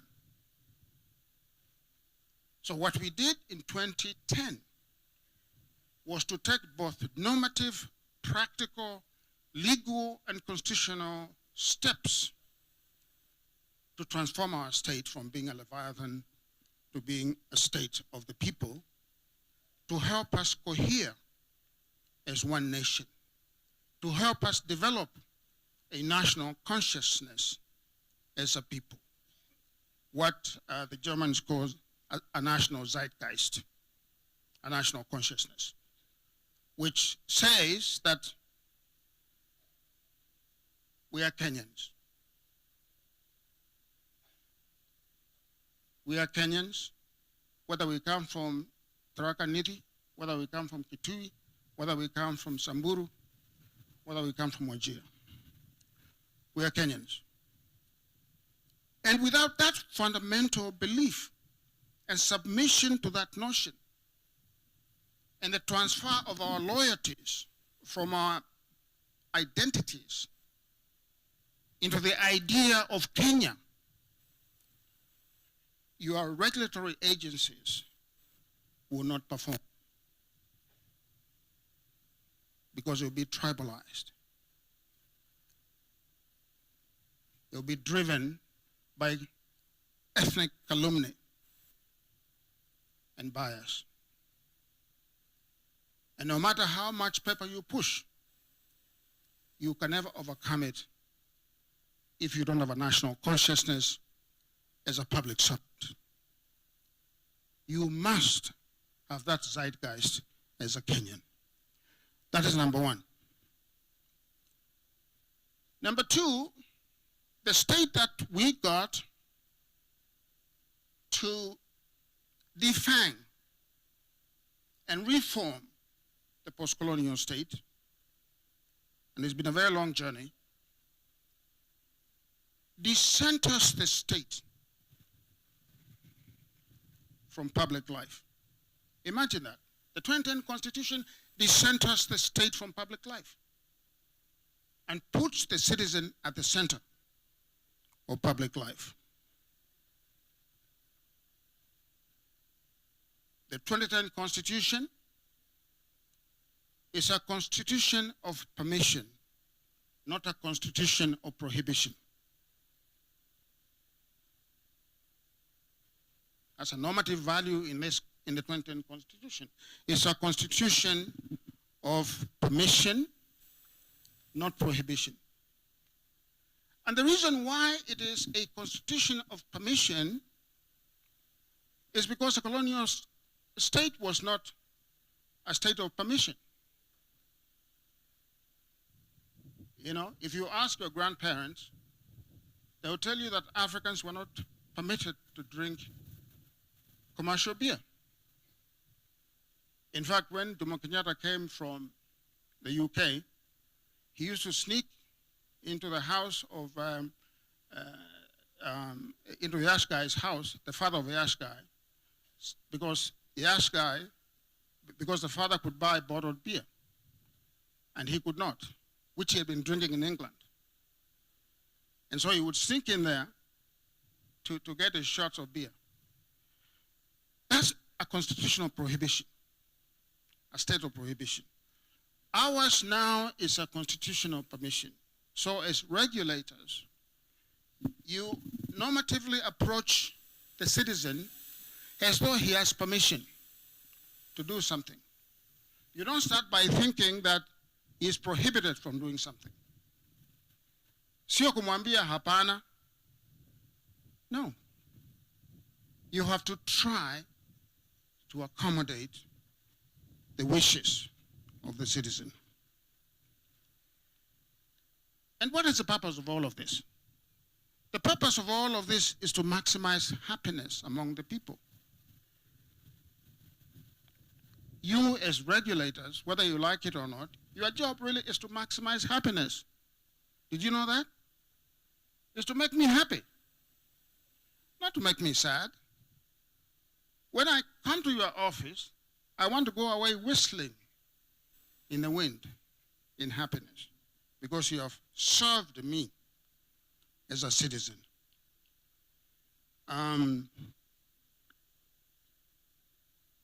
It is a constitution that wants to maximize our potential as individuals.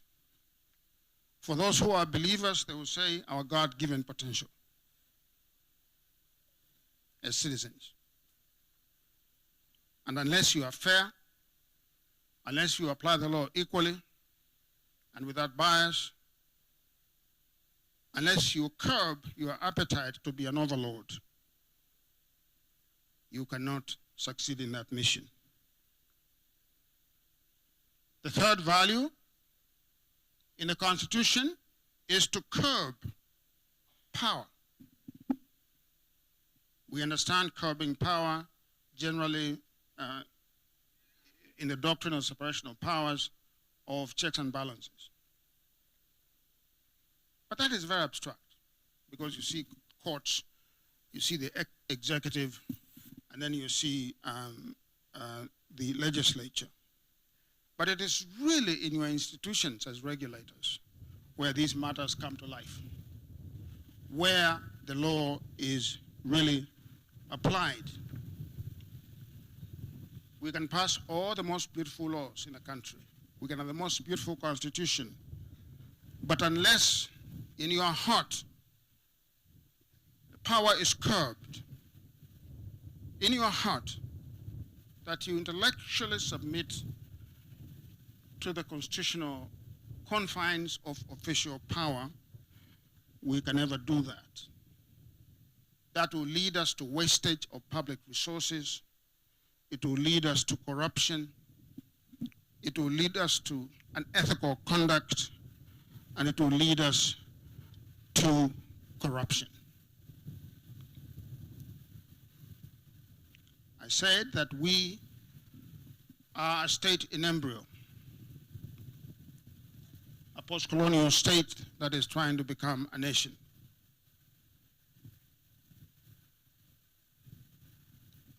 We are not going to become a nation unless the majority of our people come out of poverty. It is not possible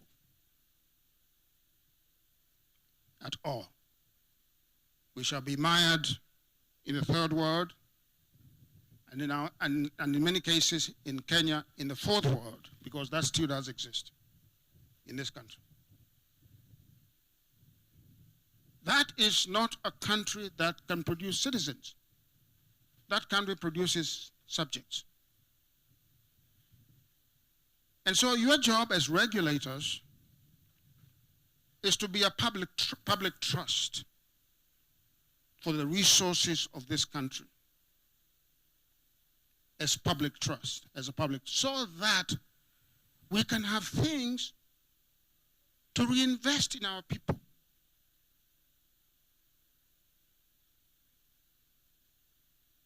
You know, so that, you know, when you go to the United States or to Europe, you stop posting pictures of yourself at the airport. It is not an achievement.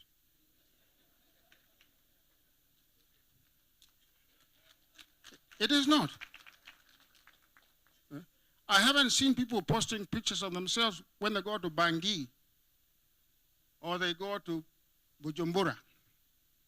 But wait until they land in New York.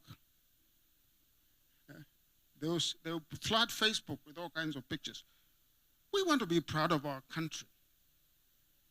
Okay? And so to do that, we must stop wastage. We must stop corruption. And it starts with your agencies. Your agencies cannot be a toll station for public service. You cannot demand a kickback or a fee for doing that which you are mandated to do. And if you do that, you don't deserve to be in public office.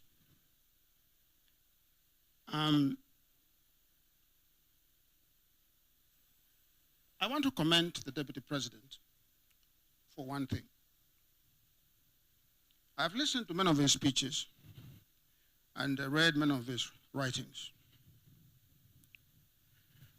And the school of thought that he referenced to, TWAIO, Third World Approaches to International Law, of which I'm one of the founders, along with another Kenyan called James Gathi, who teaches in Chicago. That school seeks to deconstruct power and hegemony, so that power and hegemony can go away and be used in a humane way.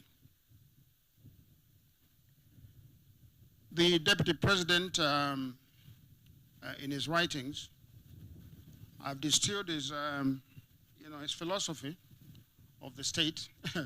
I don't know whether he knows that I've done this, but I've done it. He thinks of a state of empathy, not a state of antipathy. That's what he thinks about. I was worried for him when he was Minister for Interior, because that's a very tough ministry. But he did not disappoint me.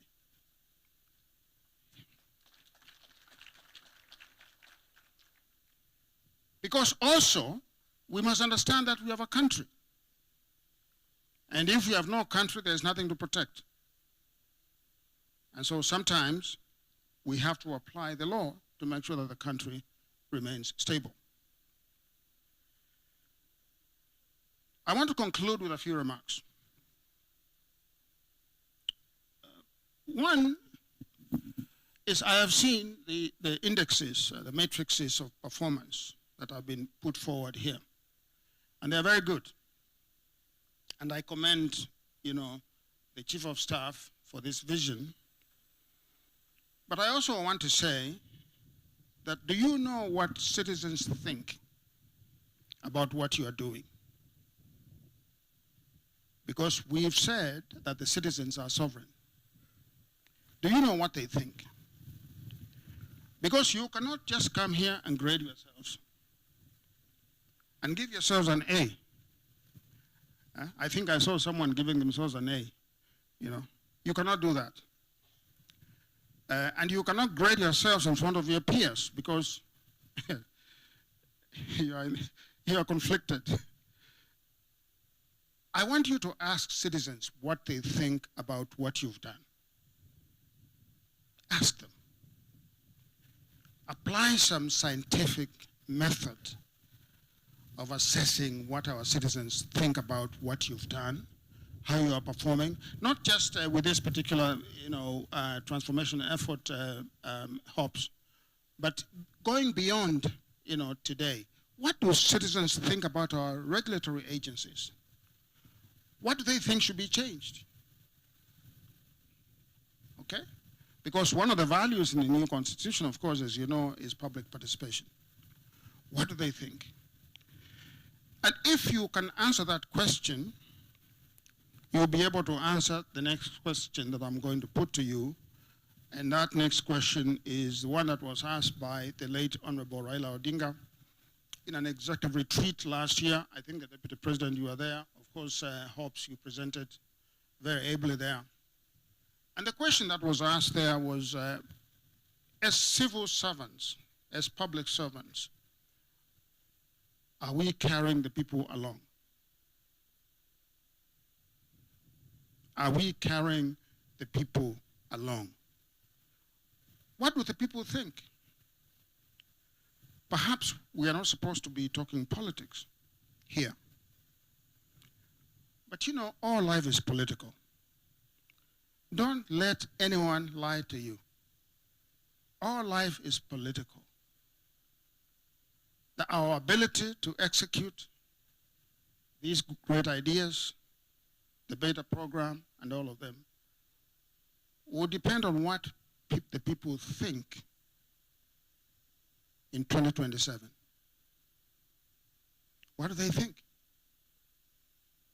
Okay? Are we carrying the people along? I leave it there. Thank you so much.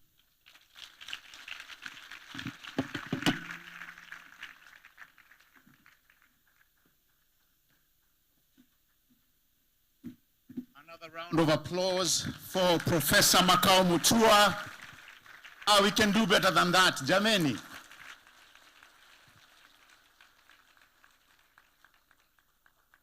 Thank you, Professor. Your Excellency, our chief guest, our host, kindly allow me to lead this next session, and with your permission, this next session is, as you can see on your programs, is the photo session.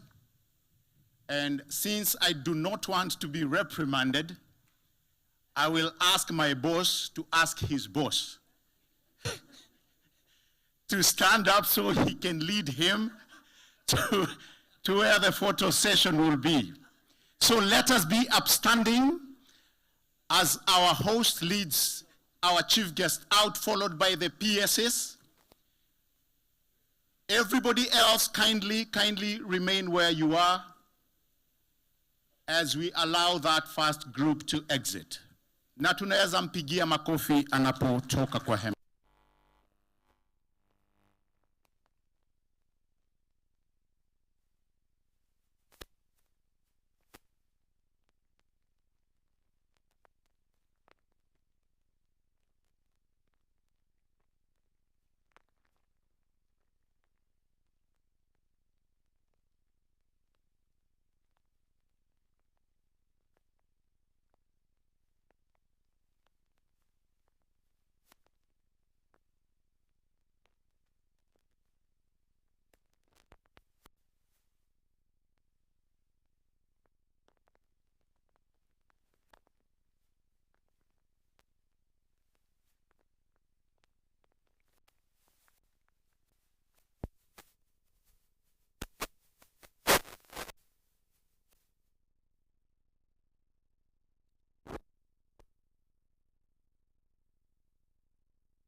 Ready?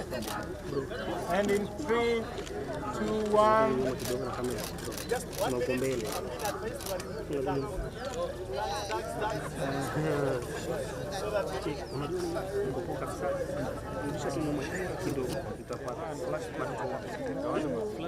All right, ready? 3, 2, 1. Thank you. Thank you. Now the PSS will step aside, then you have all the chairs. Chairs, facing. PSS is funny,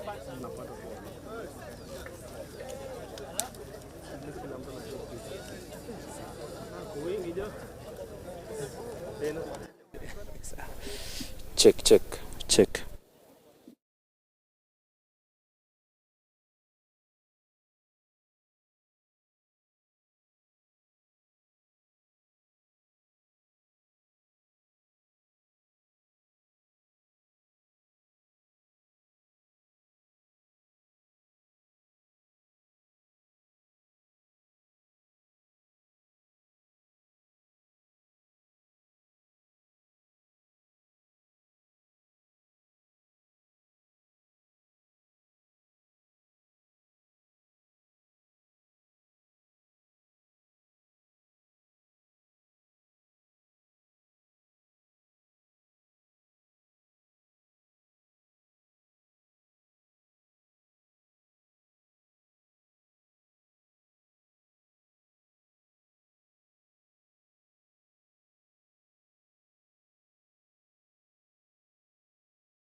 Proceed.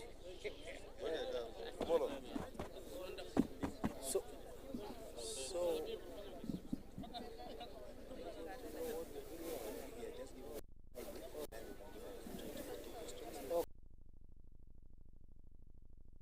is it morning? Good afternoon, ladies and gentlemen. Are we ready? Are we ready? Thank you very much. Yes, as you're aware, we are here at SEKU since this morning in a very important exercise which has been convened by the Office of the President. What we have here is an annual meeting of all government agencies that deal with regulation. And by regulation, I mean the government agencies that assist the people of Kenya, the citizens of Kenya, to acquire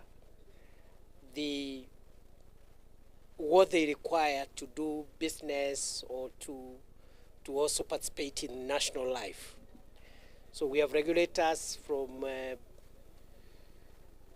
all sectors, from agriculture, energy, food, and so forth and so forth. We have about 127 regulatory agencies that are meeting here. As I have said, this is the third annual meeting where we meet to look at the progress made and the impact we are creating to our people.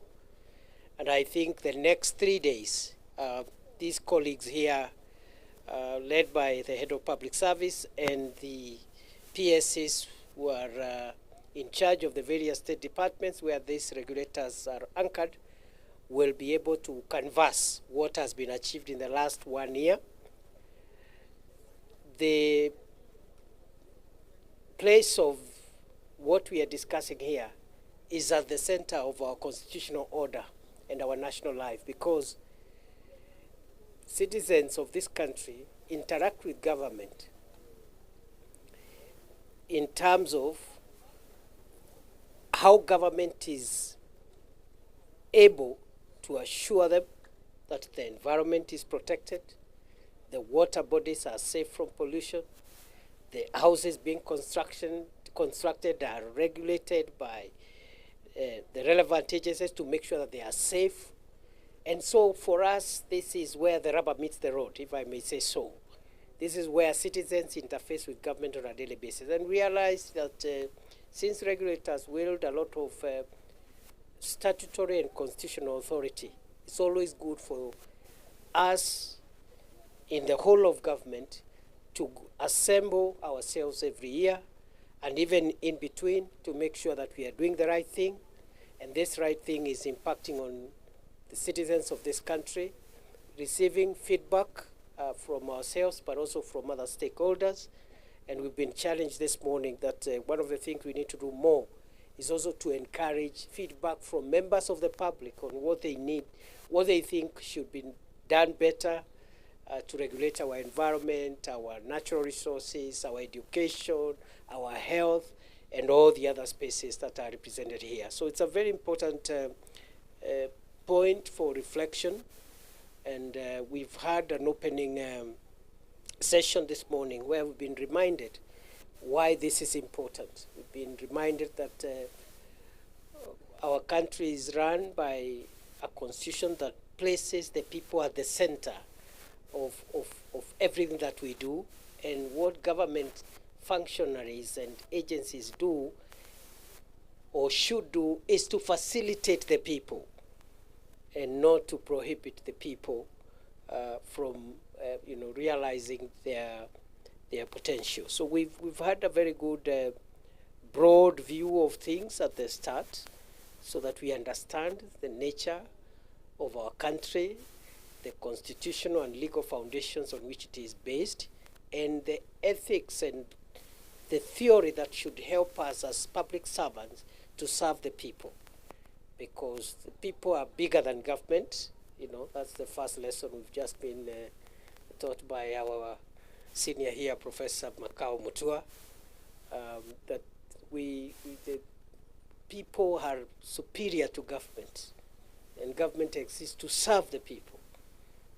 Number two, even as we talk about regulation, we are just facilitating the people to realize their socio-economic potential. We are not trying to inhibit them from doing this and doing this. And the presumption is that the citizens are entitled to what they are seeking to do unless there are constraining factors. There is a presumption of the legitimacy of their pursuit. And we've had a very good starting point. And I'm looking forward, although I may not be there throughout, through the colleagues who are remaining behind, we are looking forward to a lot of useful lessons that we can pick as servants of the people, as government functionaries, so that our service delivery ideology is wired in line with the constitutional paradigms that govern our country, so that we don't become the bosses of the people. We become servants of the people as we are, and presume that the people should be given priority over the offices we hold and the functions that we perform in the public sector. So we're very happy to be part of this, and we are grateful to SEKU for giving us this wonderful environment for reflection and for cross-pollination of ideas. We are extremely grateful, and this just speaks to how successful our nation has come, how far we've come. You know, in Kitui County here, you have this kind of a facility that can host all these senior people.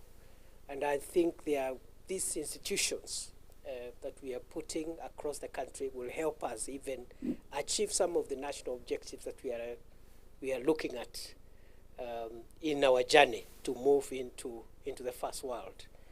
We've also been reminded of the need for us to know that the things that we look for as a nation will not be possible unless we fight poverty and make the citizen empowered. If you have large sections of the citizens not able to assert themselves, not empowered, especially from the bondage of poverty, many of the things that we want to do and to see will not happen. And I think on this note is a good space, a good place for me to say that this Kitui, this SEKU and this Kitui has given us a very good opportunity. However, we know recently there was a small but quite consequential security issue here when we lost some people in this county. I think just slightly over a week ago, and we are taking that incident extremely seriously as government. And I think it's a good place for me when I'm in Kitui to say that what happened recently in this county is a serious infraction on our stability as a nation. We are taking every effort to make sure that those who are responsible for the death of quite a number of Kenyans, we take action. But more importantly, we want to make sure that we don't have incidents like this reoccurring, because they push us backwards. After we've taken some steps forward, this kind of happenings push us backwards. And therefore, on behalf of the government of Kenya and on behalf of our security managers, I want to give the assurance to the people of Kitui that we will return normalcy and sustain normalcy. It is barbaric for citizens to kill one another for whatever reason, for people just to wake up and take weapons and go and use those weapons on their own fellow countrymen and women. It is barbaric. It pushes us backwards. And therefore, we are taking that very seriously, and already some progress has been made in terms of accountability, but we will not be satisfied until finally we get rid of ourselves. We get rid of this kind of problems from our midst. And I know, as a former security minister, I've been in this part of the country many times. We've had similar incidents. The current one was between residents of Tana River and residents of Kitui. We've had similar incidents between residents of Kitui and the recent one was Garissa, Kitui, but we have also had incidents between Tana River and Kitui and many other parts of our country that still have a tenuous security environment, which we must firm up and make sure that our country is safe, it is secure, it gives dignity to people, and when they wake up in the morning, they don't expect that another citizen will come from nowhere with a gun, with a knife, and end their life in a brutal manner.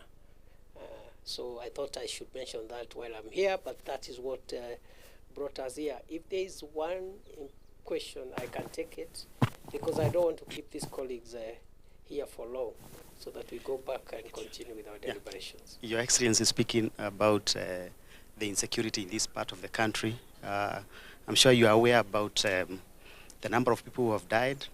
Can you talk to the country about the specific actions? And again, we've had politicians saying they own camels all over, and the residents of this region have been pleading the government to get those camels out of their places, out of their farms, out of the neighboring game parks and reserves. What is the government position on this? The position of government, first and foremost, is peaceful coexistence among the people of Kenya. Secondly, the position of government from a security standpoint is that the ever-occurring incidents of conflicts between pastoralists, farmers, and other resource issues that bring this kind of incidents, we must find a permanent solution. And I don't think anybody has a right to graze another person's crops to save their livestock from death. As much as saving livestock from death is a legitimate objective, it cannot be used as a basis of violating the property rights of other people. We've already started by saying we live in a country that is guided by law and certain constitutional norms. And as much as this constitution empowers every citizen and gives them rights, your right ends at the point where my right starts. And therefore, anybody who thinks they have the right to punch or throw punches in the air must know that that right to throw punches in the air ends where my nose starts. That is the position of government. The position of government is that livestock keepers, farmers, traders, all manner of people have a legitimate right to pursue their socio-economic empowerment, but not at the risk of the rights of other people. So we've made some progress in terms of immediate accountability, but as I've said, it's not enough just to punish the wrongdoer. That's not enough. It's the starting point. The starting point is to make sure that that interface between livestock and crops is sustainably managed. And I think our managers here, security officials, have been instructed on what to do. And the relevant ministry is seized of the matter. And the instructions that the government has given is that that should extend to the other places where we have similar issues, so that we should not just say we are doing this because of Kitui, and then tomorrow something else arises in another part of the country. So that's what we are doing. Maybe one last one. Mr. Deputy President, these repeated killings have happened not once, not twice.